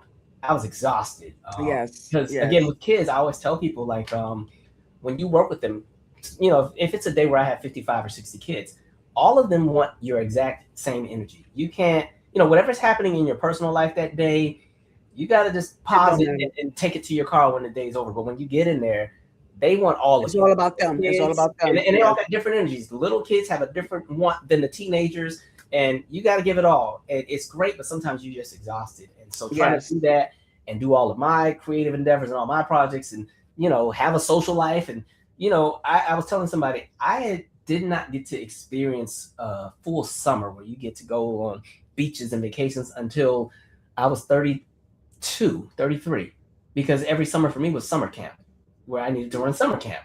And spring break, I needed to run spring break camp. And then during the holiday season, yes, you can see your family for Christmas, but you still need to run a winter break camp, because these camps are when we make all of our money. Because we were only charging like $50 for membership a year for the kids. And so to make your money back, you get it back from the camps and whatever you get out of grants and donors. So I sacrificed all of my 20s. And so, I mean, you put in a lot. You put in a lot of work. Mm-hmm. Yeah, you really did. And so, but now you were able to get more into your groove, like you said, with the music and the screenwriting. And so so now we get into the meat and potatoes as far as your creative side. How did that all happen for you? The comedy, the music, the screenwriting. How did that all happen for you? It's weird because, I feel like I've always kind of done it all in some capacity, but everything connects to something else. Yes. If I'm talking music, well, let me come back to music. Comedy, I got into during that year when I was home with nothing to do, trying to find a job. There was randomly a day, I was watching somebody doing some comedy show, and I was like, I can do that. And so I just randomly went on Craigslist, and it was like comedians. And I saw that there was an event from this agency called Live Shots, and they were doing open mic nights in downtown Tacoma, and they needed talent. And so I signed up. They didn't vet anything, and they just let me get some stage time. And so, okay, I went, invited a few friends, and I said, hey, if I suck, y'all just start laughing, okay? And then nailed it. And then it went so well, they invited me back for the next one. And then that next time, they gave me 20 minutes of stage time. Normally, when you first start, that's a lot. 20 minutes is a lot. You know, 2, 3, sometimes 5 minutes. Yeah. They gave me that 20 minutes, and I'm already long-winded. This was perfect for me because a lot of my comedy was storytelling anyway. That 20-minute set went so well that after that, I was like, okay, I'm doing comedy. And then I just started doing all these shows. So that's how the comedy started. In addition to that, that ties to the YouTube channel. So I was already I had been teaching dance for a few years at that point. And that came from, in those years living in Italy, like I said, we had no TV or anything to watch because there was only one channel. This lady that came from America had just recorded Janet's Velvet Rope Tour and had it fresh on VHS. She had just moved to the United States. Me and my dad watched it. That was the first concert I ever remember watching on TV. Hooked. I was watching that thing every day. And I was copying and so I emulate everything I saw. And then somebody else had Michael Jackson's History. Maybe it was Dangerous, one of the Michael tours. And I used to just watch those two and copy. And then before you know it, you're doing little talent shows here and there. And then those talent shows lead to now you're doing the assembly at the school. And then the lady that was in charge of the dance team in high school needed more boys because, you know, boys don't want to dance. Boys are too cool to dance. And so I wasn't too cool to dance. And so I joined the dance team. And by the dance team, we had a choreographer that screwed us over just as we were, because in Washington State, dance is really big. It's just like you go to a state competition, just like the football team or like a cheerleading squad. We had our state routine. The choreographer we had kind of scammed us, and we had a team. So me and a different friend ended up having to choreograph and fill in the gaps and add music and stuff. And so by doing that, and then us still getting in the state, the lady offered me a job as the choreographer for that team the next year, even though I was getting ready to go to Howard. And she was like, how we can do this? It's like, you know, when you just come home on the summers and stuff, you can just, you know, teach all the routines and we'll fly you in when we can. The district had a partnership with Alaska Airlines. And so my freshman year of college and my sophomore year of college, I was going back and forth between Seattle Metro and DC like once a month to teach the teams. And so I say all that to say that it got to a point where it got really hard to keep going back and forth because I'm still a student. I need to make sure my grades are good.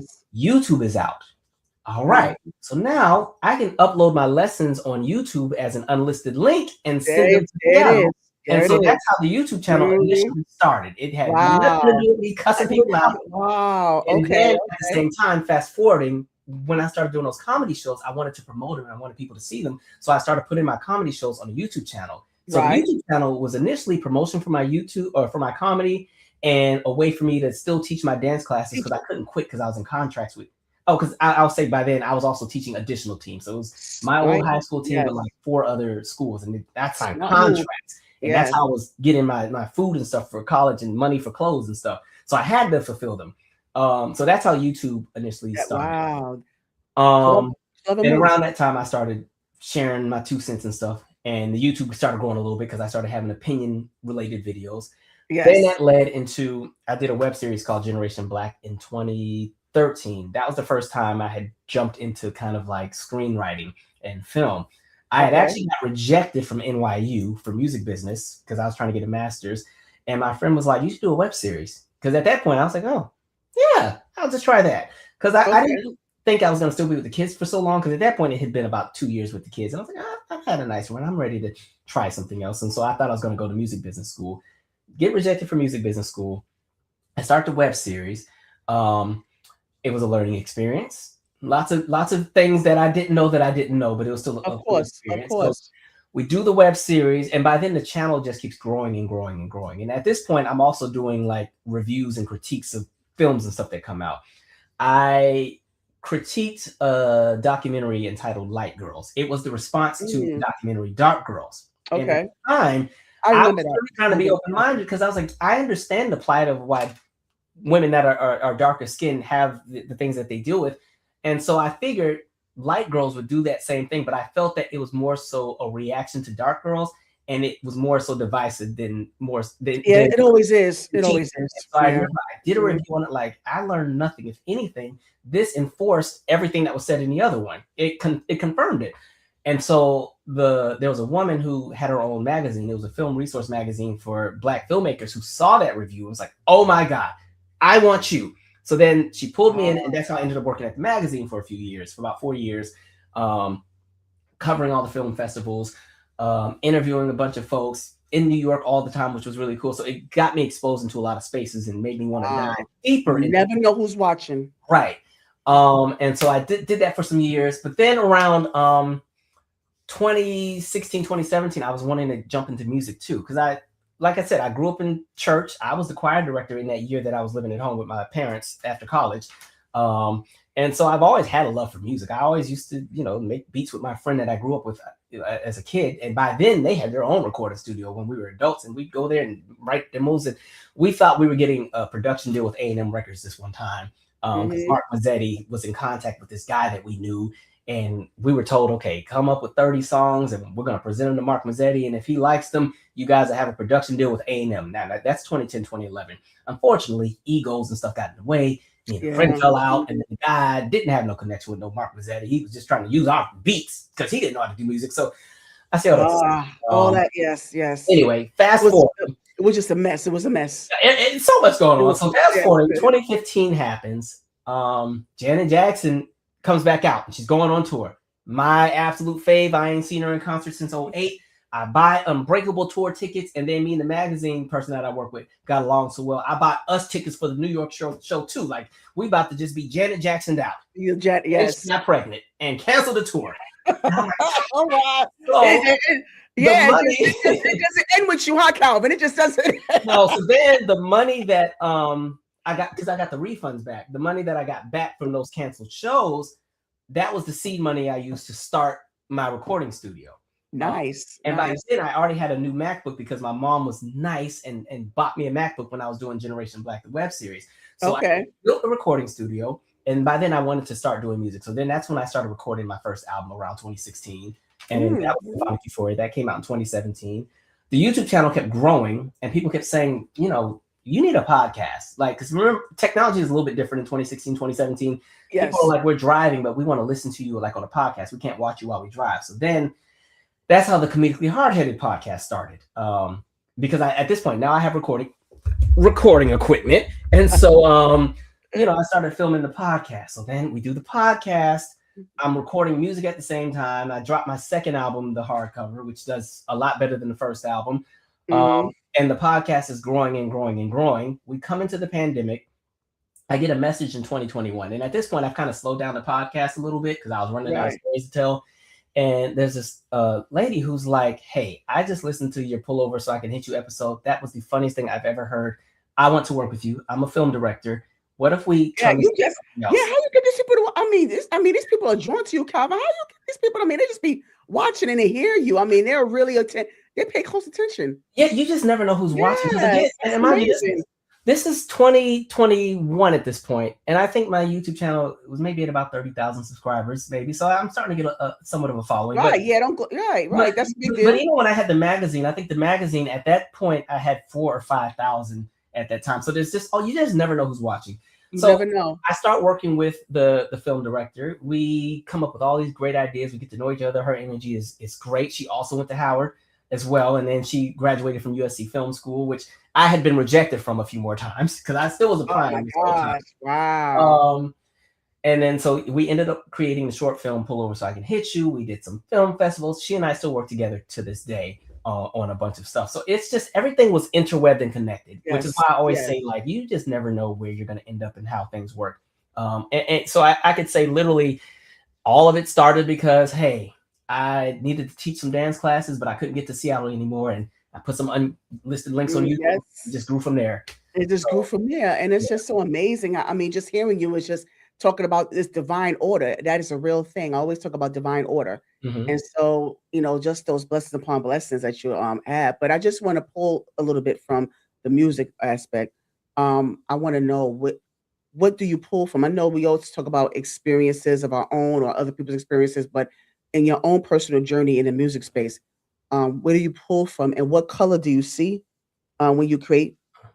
What color do you see? You, I mean, Okay. if that, I mean, I'm not talking about just color. What I is there more of a deeper meaning when I say what color do you see? Okay, yeah. I feel like the experience has changed since the very first album. The very first album, I just built the recording studio. I was making beats and singing, and well, first at one point I couldn't afford the microphone. I could only make the music, couldn't put no vocals on, and I started driving Uber to pay for the microphone. And Wow. but Okay. that didn't Okay. last long. I ain't like people in my car, and I used to Right. have Right. people just in case somebody was ready. I was ready too. Yeah. And Yeah. but Yeah. yeah, so the first album, I was just kind of playing with all these ideas that I had in my head for years that I could never put onto anything because I didn't have the equipment. So that's kind of like what the first album was. Um, and then, before you know it, I had enough songs for an album. And I was like, oh, okay, cool. So there wasn't, I'm not going to say there wasn't hard or anything behind it. It just had a different purpose behind it. The purpose was getting my feet Mm. wet. Now Yes. that they had Okay. gotten wet, and I realized, okay, people actually kind of like this. I kind of want to be more intentional. Like, I really want to do some things. So then the next album, the hardcover, I was like, I think people know me, but they don't know me. They know what I present on YouTube, but what if I put it in the music a bit more? And so that album was pretty much an autobiographical album from the age of 21 up until where I was at that Got point in it. life, which Okay. I think I Okay. was about 29, right? So that was depression, dealing with my father passing, Mm. not feeling good enough, the issues happening in the world, this, just all these different things. Infidelity, it wasn't me. I just saw somebody else that was tripping and I was calling them out on it. All of that, right? And that's kind of where it came from. And then we fast forward. I took a break for 5 years. Well, not really. We came into the pandemic. I needed some therapy, but all the therapists were booked because everybody started Everybody. booking Yes. during the pandemic. Mm. So Yes. as a way, because I was losing it for a quick minute, because DC really shut down. We were in the house, everything closed. And at that time, I had been having some health issues between like 2017 and 2020 Mm. that made me nervous. I had I had walking pneumonia at one point in 2017, and I had a partially collapsed lung. And then Oh. I went in for like a follow-up every year. They kept finding polyps each year, and they'd find more and more and more. So I remember the day before I had shot my music video, I had a single called It Played Us off the hardcover album. The day before, they had given me my results, and it said that all these things had metastasized. And I know metastasize is a cancer word, so I was freaked Yeah. out. And by then, Yeah. this is the end of January of 2020, and now Right. COVID is becoming a thing. And I was Right. terrified. I'm like, oh my God, I can't catch. Like, there was just a lot going on. Yeah. I Right. didn't need Right. therapy because nothing was making sense for me. And then around that time is when it finally hit me that my father was no longer living. He had passed in 2015, but it didn't hit me until about 5 or 6 years Mm. later. So it was like, I need some therapy. Yeah. Because you didn't get a chance to process it. I didn't. I put all of my focus in making sure my mom was good Yeah. because Hmm. my mother, that. You don't expect to bury your spouse in your. My Of mom was course. 51. You don't expect to bury your Yeah. spouse that young. So Yeah. Yeah. um, yeah, all my focus was on her, and I didn't take enough time to make sure I was good. And so I started making music as a way to kind of escape. And for me, it was just a peaceful thing where, with everything happening in the world, and mind you, Crazy Man was still in office the first time, it was a way to Yeah. escape and just Hmm. lock in. Just because I love music, and it took me into different spaces because my musical ear comes from my dad. We would just sit and listen to so many records. That's why I love the road trips, because he would play Yes. all the Yes. stuff he had and everything like that. And so sometimes just working on those songs, sometimes I'll have a day where I'm not even doing my music. I'm just listening to everything from the 70s, from the 60s, 80s and stuff, and remembering the feeling of being in the car and hearing this song while you're driving over a bridge or that kind of stuff. And then that served as like the inspiration as I started making the music. And for this current set of albums, because I dropped 2 albums on the same day, The same day. yeah, so it was technically called the Today Project, and it had 2 albums. One is called Before Tomorrow, and the Oh, other is okay. called Okay. After Yesterday. After So they both yesterday. wait Right. together. Okay. So how that happened, I have a godmom that lives out here, and I love her because she's very direct. She's my real life Medea without the gun. Mhm. And so I love to dance. I love high energy music. I'll say my musical influences for a lot of my sound are usually Prince, Michael, and Janet. That's normally my home base. She ain't into that. She wants some nice, smooth OJs type of thing. And so I remember I was just like, listen, I like what you do. Mhm. You be doing all that wild stuff, and I try to put on your stuff, and it's lasers and drums, all this. Why you just can't make something smooth? Why you can't make something nice? Like, can I get one song that I can play Look at the groove too. yeah. And Yeah. so I was like, actually, yeah, let's do that. So I started making some songs that were a bit more adult contemporary. And as I Okay. was making the songs, I realized they didn't fit together on the same album. Those adult contemporary songs with these dance heavy tracks. And Right. You so then gotta I was right, like, separate these are them. two different Yeah, albums. you gotta separate them. And that's how I ended up making. And so the After Yesterday album is the adult contemporary one. And to me, I don't have favorites, but that's the one I'm the most proud of because it took me out of my Yes. element, and I tried Yes. something that I don't normally do. But what I feel with it, there's a euphoria of making the music. I can't explain it, but it's something about because I self-produce everything. Um, there's something about when you first start with your song starts with one track. It might just be a drum. It might just be that. But by the time you finish and you get to that polished mastered version and the vocals have been added, Yes. So many layers. sometimes you'll listen and you're like, how did I come up with that? Because Yes. you're even lost, like I did that. Yes. So many Um, layers to it. You don't realize Man, it's yeah. the buildup. It's the buildup. That Yeah. buildup, you don't realize until you Yeah. look back on it. Absolutely. And so I can't explain it. I tell people I just make music because I enjoy it. I've never wanted to be like an artist and go on tour, and I'll do it. I do some shows and stuff here and there, but I make music because I enjoy it. And that's it. I'm not trying to get a record deal as a singer, but I would like to make music for other people. Because I'd love to work with some like phenomenal vocalists and singers and do stuff for them.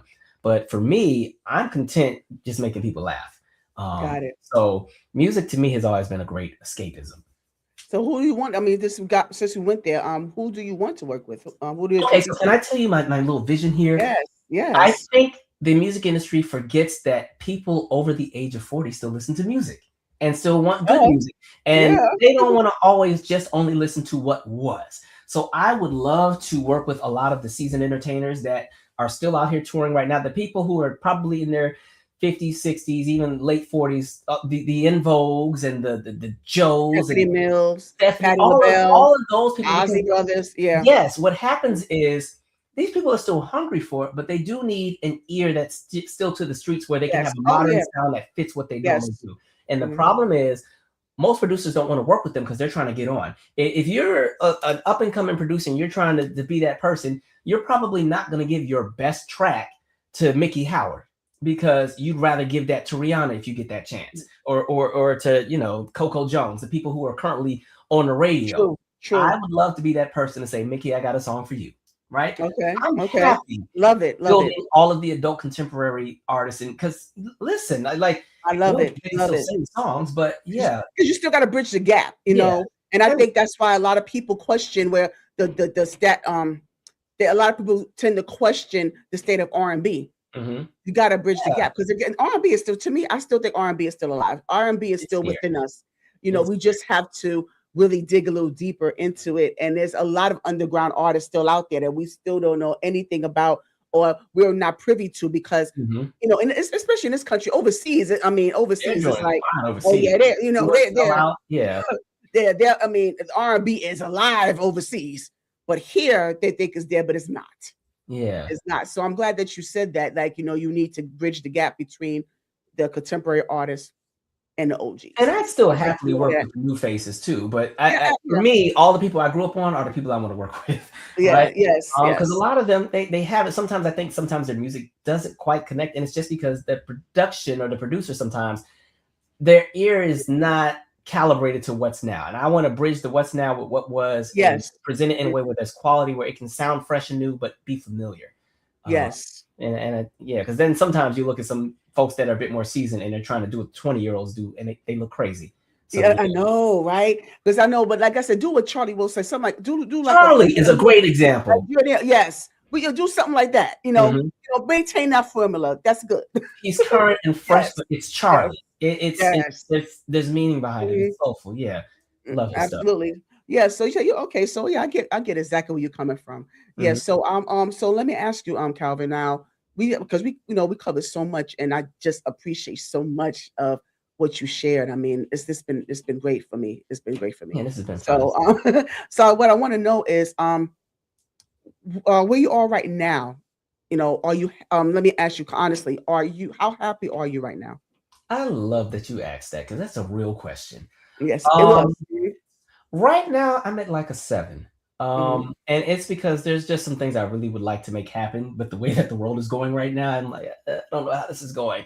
And the 7 is it's rooted in there's some things I'd like to at some point get done. Like the bug that I'm getting now is like fatherhood. Like, oh my God, I want kids. I want kids. I want kids. Because it's like I'm trying to do this before I get too old and like I ain't trying to be 56 stepping on labor. Right. Yeah. Yeah. So that's one big thing. So I'm trying to make that happen, but this is not the time because career wise, I want to do another pivot, and the kind of stuff that I do is not conducive to an environment with having a But family for the right now. family. Hmm. And so I'm trying to like really put in a lot of work for the next 2 or 3 years to make Right. So it you could be happen where set. I can create an Hmm. environment for it. So I'm technically exhausted right now. I'm Got ready you. to go all the Mhm. time.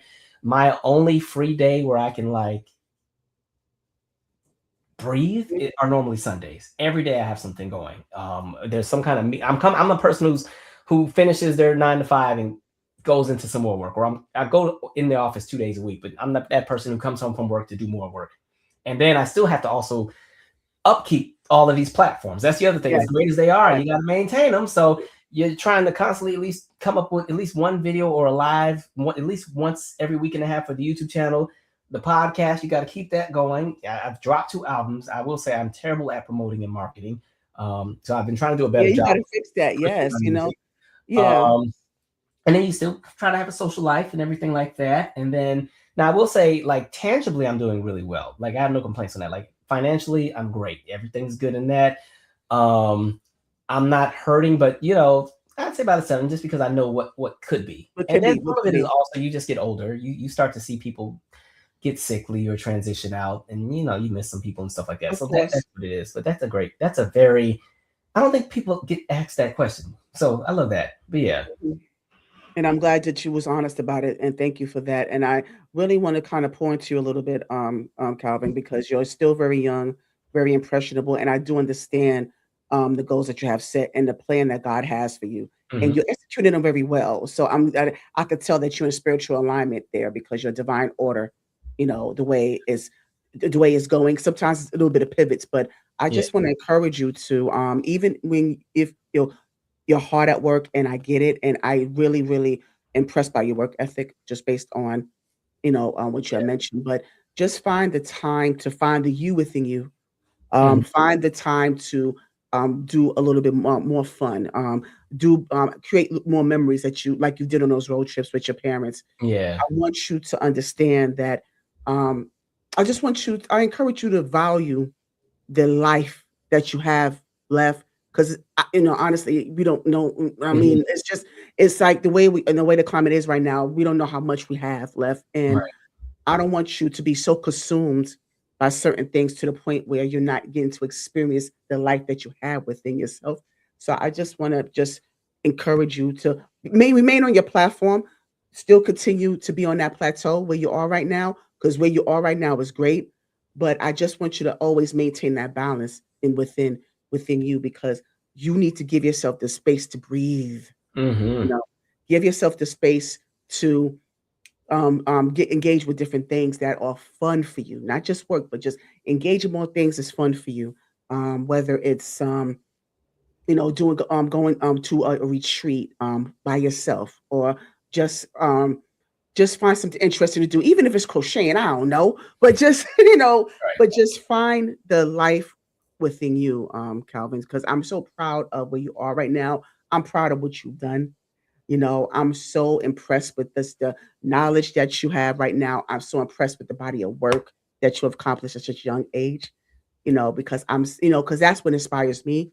Because I so far I've interviewed with so many people, so many personal people that are much younger than I, but I aspire to be where you are. Oh, You know, you're yeah, here. You're yeah. doing it right now. So yeah. Mhm. I appreciate that. And honestly, that was kind of one of the goals of this year. This was Mhm. one of the years I started just saying yes to everything outside of like work related. So this was the most I've ever traveled, just like with friends and Yes. vacations and stuff. And I love to go to a concert and everything. But yeah, like you said, I've been trying to get that balance where I'm not just exhausted. Because you don't, the worst thing that can happen is when the things that you love turn into a chore, and I don't want it to turn into that. Yes. Oh, yes. Yes. Yes. So, and I'm so glad you said that because I also wanted to say, do not be afraid of boundaries. Don't be afraid Mhm. of creating those boundaries either. Yeah. You know, because saying no is so refreshing sometimes. You know, Yes. you end up saying, I mean, just having that boundary say, let's just pivot a little bit. They might be shocked. I mean, this would be some hard for people to adjust to it, but they'll live with it. Hmm. You Yeah. know, they have no choice. Because Yeah. what they gonna do to you? You know, and you just feel so much better, you know. Yeah. So you said, so I want to know. So I know you said that you was focusing on your music, you're focusing on your creativity. So what is next for you right now, Calvin? So next, there's two. I can't say what they are because we've Okay. agreed to not speak until they're ready. Okay. It's a creative thing. Creative thing. You learn to not share anything till it's there, because then when you put it out there and it don't happen, it's like, well, where is it? But there's two really big projects we're working on, bigger than anything I've ever done, to the point where it's big enough where it's okay. This is like national stage type thing. So the goal is to get those into fruition, if I can say that. One is Mhm. related to like TV and everything like that, and it ties to what we did with the short film, because that Okay. was more of a proof of concept for a bigger project. So that's one thing, and then the other thing is it would require me to actually move to New York and all kind of stuff, and so those are the two really really big things. But if we're successful and they go the way that they're supposed to go, it will open the other doors that I need to open right now. And so that's kind of where a lot of my focus is right now. Um, and I'm excited, honestly. It's a lot of work. You know, you're tired, but we're getting so close to making some things happen. And mind you, some of these things are so outrageous as far as like, are you Mm. really serious that you think you can do this? Well, Okay. I did Okay. everything else. We might as well You try. might as well try it. Right. Yeah, Exactly. so this is the most I've really stepped out into something where I'm not 100% in control, which again, that's all Oh, a test okay. too. That's okay. One of my life lessons has been learning to release control and let things happen the way they're supposed to. You can't control what happens, but we can control how we respond. And so being in a Mm. space to be okay with being uncomfortable. And that's Mm. the only reason Yeah. why I've had the gall to attempt what we're trying to do right now. And so, Mhm. and I learned a lot of that from working with my writing partner on our short film, because again, I was tested beyond my limits, because when you're executive producing, you know, a short film or any project, everything falls on you. She was directing, I was executive producing, and we had to trust that we both knew what we were doing, because a lot of times we filmed for 3 days for that short film. I was only on set for maybe 20% of the filming, because I'm here and there and getting this and finding money for this. And you really have to have some fight in you, because Yes. Oh, yes. film, anything with the best of plans, the world will still get in the way. And anything that you can think of happened when we were doing that project, and we were happy Mm. to come out of it, you know, and get into some film festivals and thrive, because it was a lot of work. But that experience just kind of got me even more equipped for, you know, what's next. Better And so things. Better that things. combination of that and Yeah. working with kids, because you know, working with kids is no day is the same. You guys just Right. already. It's just built me for what we're working on right now. So I'm excited, and I'll be so excited Yes. when I can kind of share what some of that is. We're Yes. I'm just looking forward to it. I being was very careful right now. So yeah. Yes, I'm looking forward to that. So please keep me abreast. And if please, you're welcome to come back on my I hope Oh, that you come back. I anytime. hope that you come back. Yeah, Yes, I hope that you come back, especially to promote these endeavors of yours. I really yeah, want to. I want you to keep me in mind for those things. definitely, All Miss right. Faith. I Oh, yeah. appreciate you for having me. This has been fun, and I appreciate that you Wait, have wait, wait. real Hold on. questions, right? Yeah. I'm not. Thank you. This Yes. is not a knock to any other Yes. platform I've been on, No, because no, no, no, no. Thank you. this Yeah, but was. I mean, but you're not. Well, you. No, no. We're not done. I'm still. No, okay, good. I'm glad. I We just okay, because I ain't was like, done. this is like you No, but catching up with I'm an no, old no, friend, yeah. and y'all just shooting the Yes. breeze. So keep No, on shooting. yes, no, Okay. thank you. You got no, you gotta make some time for me because we ain't done because we got some fun to do. We got some fun to have. I have some little bit of fun with you, Calvin. Yeah. But but I want you to get your vocals together because I want you to do a Oh, little singing. I want okay. you to do a little bit of Some singing. water here. This Yes. is water. Yeah, yeah, okay. Yeah, so but Not a it's mistake. gonna be fun. We're not Okay. American Idol. It's fun. It's all in fun. Okay. But before we get into that, I wanted to get into a little bit of this or that. Here they come, yo. Here they come. Yeah, so this or that. Oh, you like that, huh? Yeah, so So this is what I just put. Random, anything random. It don't have to be any particular thing. I just ask, and you have to choose one or the other. You can't choose both. You can't plead the fifth. You got to ask. You have to choose one or the other. No explanation. Just say the straight answer. Yeah, I mean you can. I mean Okay. but Some folks like, nope, just this or that. I'm like, Lord. no. They were like your mom or your dad. I'm like, what? Yeah. Yeah. So After Party by Coffee Brown, or You Called and Told Me by Jeff Redd. Is that his name? Jeff Redd. Yeah. I know. I'm starting already. I'm just getting started. You Called and told Me for the nostalgia. Okay. That's one of my favorite New Jack Swing songs. Okay. So just so for the people to help the people in the audience, for those that's living under a rock, you called and told me. You called and told me that you wanted to leave. Yeah. So that's that. And then After Party by Coffee Brown. Go ahead, sing that for me, Calvin. Help me out, because you have the better voice than I. I don't know the rest of the words, but I know the melody. There it is. That's what they need. That's all they need. Yeah. So all right. So since you know you Kojic and all that. Oh God. Kojic and everything. Mm-hmm. Let's see. John P. Key or Byron Cage? John P. Key. Show Up is one of my favorite songs. That is my childhood. I still feel like it just came out. So okay. Now, Velvet Rope or Demeter Joe? Velvet Rope. Velvet Rope is what made me a fan. The Demeter Joe is probably what made me a stan. But I love both of those albums. Got you. Okay. All right. So, guacamole or salsa? Guacamole. Okay. Pringles or Lay's? Pringles. Yeah. You know what the trick is. You know what I do? When I put them in a container, you gotta put some line it up with some paper towel. Okay. Yeah. Yeah, that's how I do it. Yeah, because you're right about that. Okay, so because I was like, I had so many of them for you. I was like, oh, I can't wait till he comes on. Okay, Alexander O'Neal or Howard Hewitt? Oh. Okay. All right. Alexander O'Neal. He has one of my favorite songs, All True Man. That's my song. I prefer Howard Hewitt's voice, but I listen to more Alexander O'Neal. And I also like Fake. That was my song too. Which one? Fake. Okay. Oh, that's the Under the Crate one. Yeah, that's what it goes. Yeah. That's my song. Yeah. Okay. That's one of, like I said, one of those underrated hits, actually. Mm-hmm. Okay.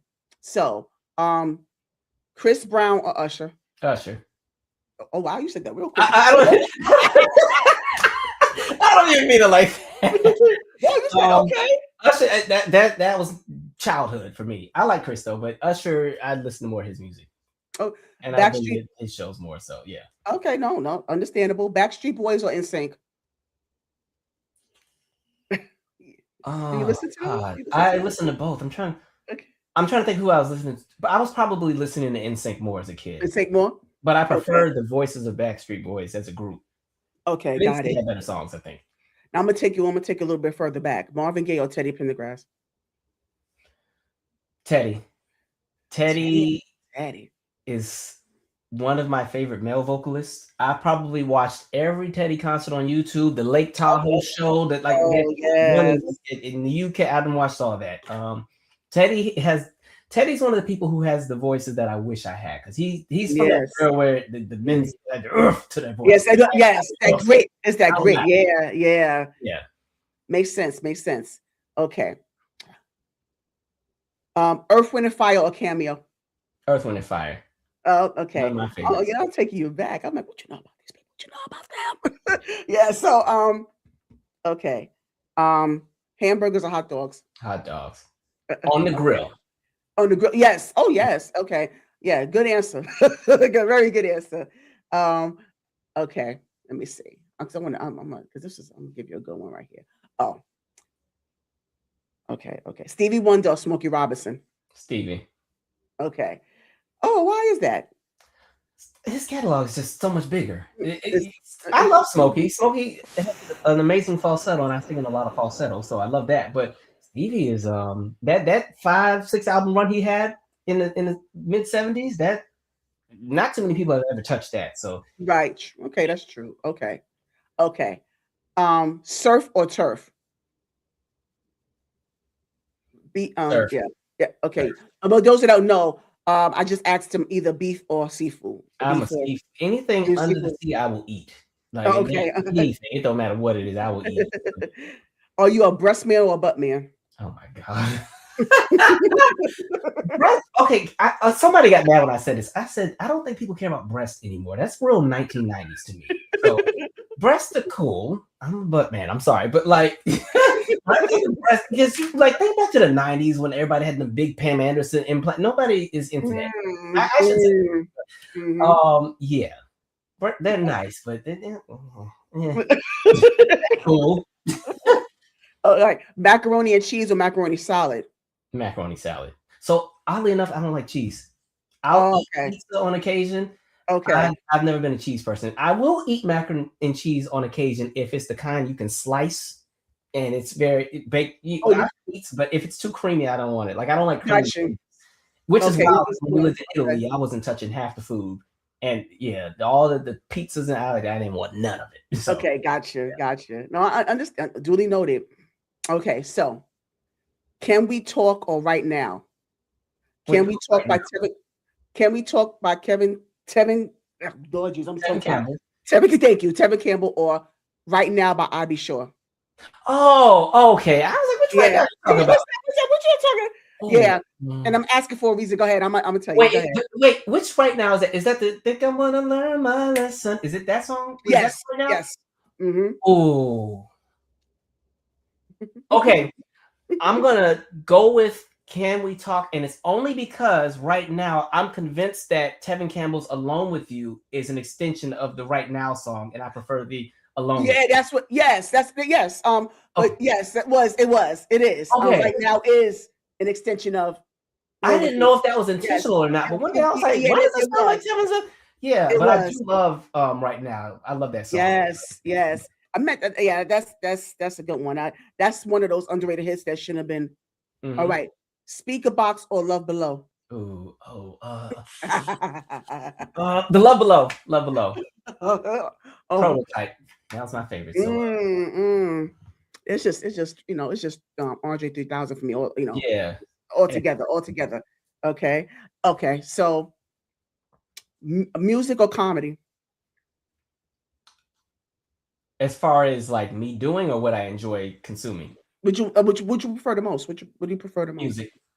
Okay. All right. So that right there. I mean, that's the longest I did this segment.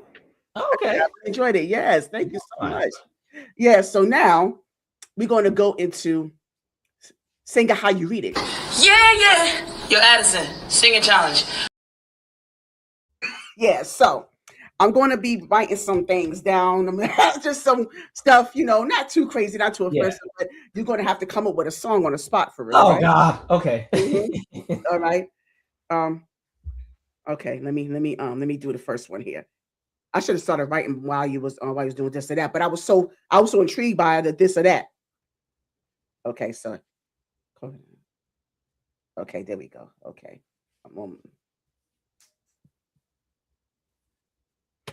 Okay, this I'm blind as a bat. That okay.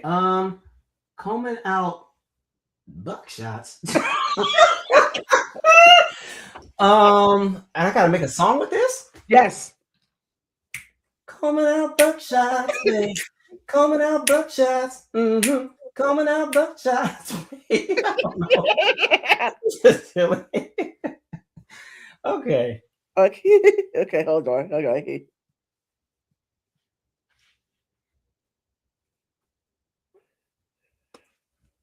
Okay. Corner of the cornbread. Right? Yes.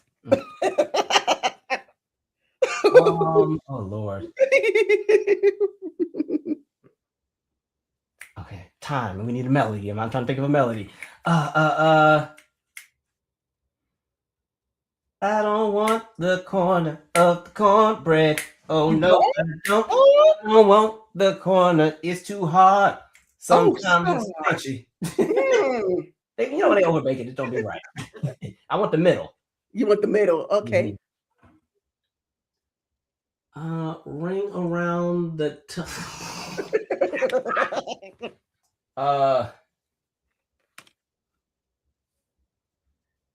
Grandma said, "Don't leave no ring around the tub." Oh no, Grandma said you ain't washed real good if you got a ring around the tub. That means you ain't washed every day, and you just did just now. So that's funny. I'm gonna steal this game and do this with my family. Go ahead. Yes. Absolutely. Starter on. Oh Lord. All right. Tartar on the teeth. I'm gonna get real nasty with this one. Go ahead. I'm go ahead. Oh, Jesus. All right. The reason your breath was real nasty because you got tartar on your teeth. Said you got tartar on your teeth. That's why your breath is so nasty. I like that one. Yeah, I like that one. That's good. Yeah. Come on now. Give me one more bar. I like that. I like he was going with that. Get some floss and get that plaque. Otherwise, you gotta pull it back up out my face. Yes. Now here go. I'm sorry. I should have had something else in this red cup if this album was gonna be playing. Okay. All right. Let me see how you gonna respond to this one. Okay, hold on. I can't see it yet. Oh wait, you froze up on me. Okay, clean. Wow! Oh my god.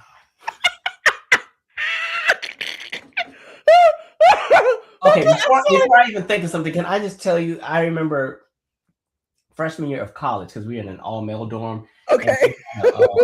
We used to have meetings. We had got yelled at because there were too many people who were satisfying themselves in the sink, like in the bathrooms, and it was clogging the pipes. Oh. So yeah, we had to have a whole lecture about not doing that. Okay. Yes, what was it? It was. Yeah, but usually after you have a good time, you cleaning. I don't even know where to put the. Okay, I'm sorry, I couldn't help myself. I couldn't help myself.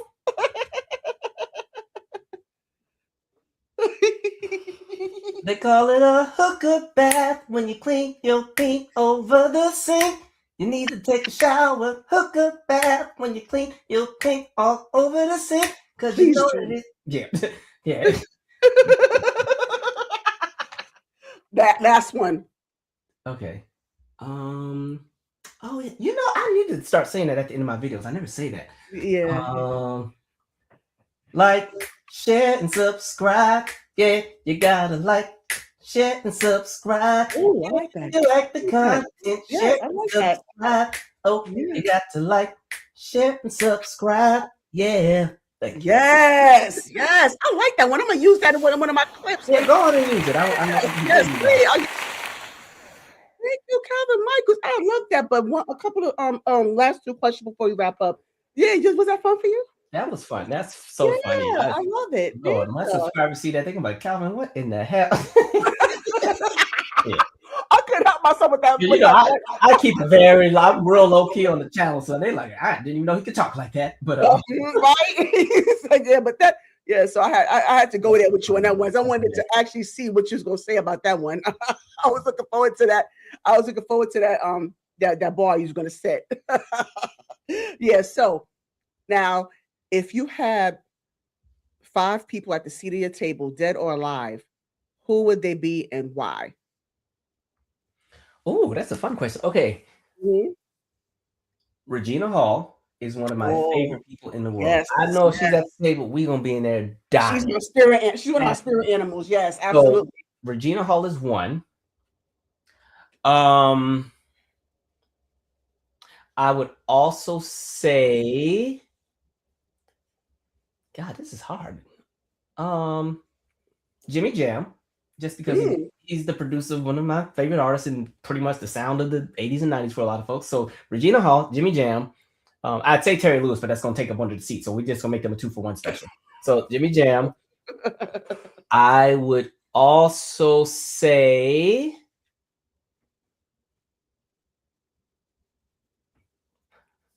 Red Fox. I would love Mm, to see how he would see the world right now. I know we'd be in here dying. mm, interesting. In addition to that,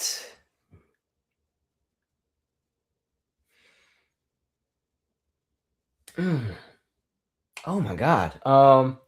Right? Yeah, this is hard. Oh Lord. Okay, this should not take this long. Um, No, I mean, hey, it happens, and it could change tomorrow. yeah, It's yeah, just yeah. for right now. Let me think some people who aren't with us anymore. Um, actually, I think they are still with us. Let me think of somebody. Oh no, no, no, no, no. Left Eye from TLC. I'd love to pick her brain, Mm. and I would also say Chadwick Boseman. Um, I think there was so much more he had to offer the world. Unfortunately, his time was short lived. But yeah, I think that would be an interesting dynamic. Yeah, that is. That is. Okay, thank you for that. I think All he's right. had a journey that was, yeah, there's a lot he could have shared. Yeah, Chadwick Boseman. Okay, okay. Now, this is a question that I would love to hear the answer to as well. I enjoy the responses that I get. So, this is a question that I take from James Lipton from Inside the Actor Studio. So, Calvin Michaels, when you enter into the pearly gates, what would you want God to say? Now, my Kojic answer would be, "Well done, thy good and faithful servant." Yes, yes, um, you're right. Mm-hmm. what I would want him to say is that everybody who I deeply love is on the other side of that gate, and they've been waiting for you. Like Mm. that's the thing. Like I don't know if you know that Kirk Franklin song that what's it called? Winter's Promise. Just let heaven be real. I don't know if you've ever heard that song. I don't think so. That song be giving me a boohoo. Okay, I gotta look it up. But You said, what's it called? it's called Winter's Promise, but winter with Winter's a Y, Promise. like Okay, WY. okay. I just always think of that song because I'm like, Lord, let it be real. Because when I think how we sometimes make our peace with people who have transitioned is that we get to see them again in some kind of realm, and that's sometimes Mhm. that gives us the peace of mind as opposed to the idea of no, you just a hole in the ground, that's it. So you know, yeah, when I think of those who are no longer with us and those that I loved on, and then again, even those who were there before you, like if you're talking your ancestors, just imagine you Oh, get yes. it's generations, Ooh, and they're goodness. just saying we're Yes, proud that you were able to all of that. yes, Yeah, yes, and I've had a lot of family members pass in the last few years, so that's what I would want to hear. Like they're waiting yes. for you on the other side. They're waiting for Oh, you. yeah. Mhm. Oh, amazing. I like that. I like that. Yeah, thank you for that. Yes, but Calvin Michaels, y'all. I mean, I thank you so much for coming on and spending this time with me. I enjoyed every minute of it. This was fun. Yes, I appreciate yes. Oh, these. good. I'm glad you feel that way. Thank Yeah, you. I'm so glad we're able to connect. And I have to apologize. Like I was telling her, she reached out a few years ago. Yes, I never yes. saw the message. So when I got this one, because Instagram, they put your stuff in the request folder. But because Yes, yes. they're following, so because I have so many that come from YouTube, I just happened to be scrolling. I'm like, who? And then when I saw your question and I saw that you had sent something in like 2022, Yeah. Mhm. oh, I have to do her show. I felt so bad. So I'm so sorry. Um, Yeah, but yeah. yeah, But I figured I said, let me try because I mean, like I said, I'm a fan of your platform, but and I know that that's not what you normally do. Like, what I was asking before was not normally within your realm. So, but I felt like, okay, let me try to do something different. Yeah, I didn't I, know. I I don't even remember seeing. I hadn't even seen the Yeah, question. I felt so yeah, bad. I was like, man, I yeah. was like a jerk. Shoot the email No, next time. Hit the email next time. You get me faster. okay. But Oh, yeah. You know what? I know a lot of people prefer email, so I'm starting to learn that now that I got this platform. I'm starting to learn that now. but no, I That appreciate you for yeah, reaching out. And then yeah, yeah. just No, I making thank this you for a reaching fun space. back. Yeah, It's an honor for me. Yeah, it really is an honor for me. And like I said, I hope that this will be, I want you to be a friend to my platform. When that, I don't know, like I always tell people, I don't know how far is it gonna go, but I want you to be on this journey with me, Calvin. So I I really am do locked in. appreciate Invite that. me anytime. It's gonna go to Yeah. the people who's supposed to hear it. That's how I move. So yeah.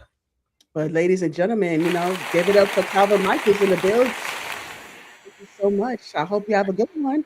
God Thank bless you you. too. See you later. God bless Bye. you. Yeah. That was Calvin Michaels. I keep wanting to call him Calvin Richardson for the longest because that's one of my favorite underrated artists. So I have to keep catching myself that no, his name is not Calvin Richardson. Calvin. But thank you so much to Calvin Michael. Shout out to him. Yes, I just really, really hope that you guys have taken so many gems and so much from this young man. And like I said, he's still got so much that we have to look forward to. Because to me, it seemed like he's just getting started.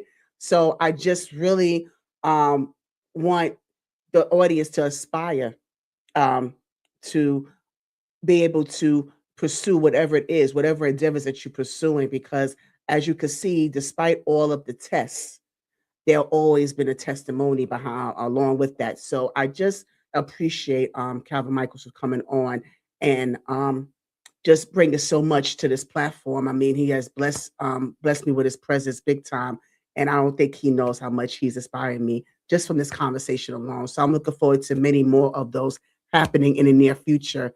And please make sure you like, comment, subscribe. Do what he said in that song. Listen to what the lyrics say. Like, comment, share, subscribe. I really do appreciate all the support that I've been getting. And so let me see. Now, my next interview is going to be with Nicole McGraw. She is an educator, and so we're coming into the mid school year, ending mid year, and so I'm looking forward to her discussing the climate of our education system, because Calvin Michaels just spoke on that as well, about how we can the climate of our education system and how we need to improve on that. So I'm looking forward to Nicole McGraw coming on to kind of expound on that as well. So that's going to be my next interview, Monday, 6 p.m. Eastern Standard Time. So please make sure that you tune into that. And so I'm going to bid you adieu. If you don't hear from me between now and this coming Monday, have a good night.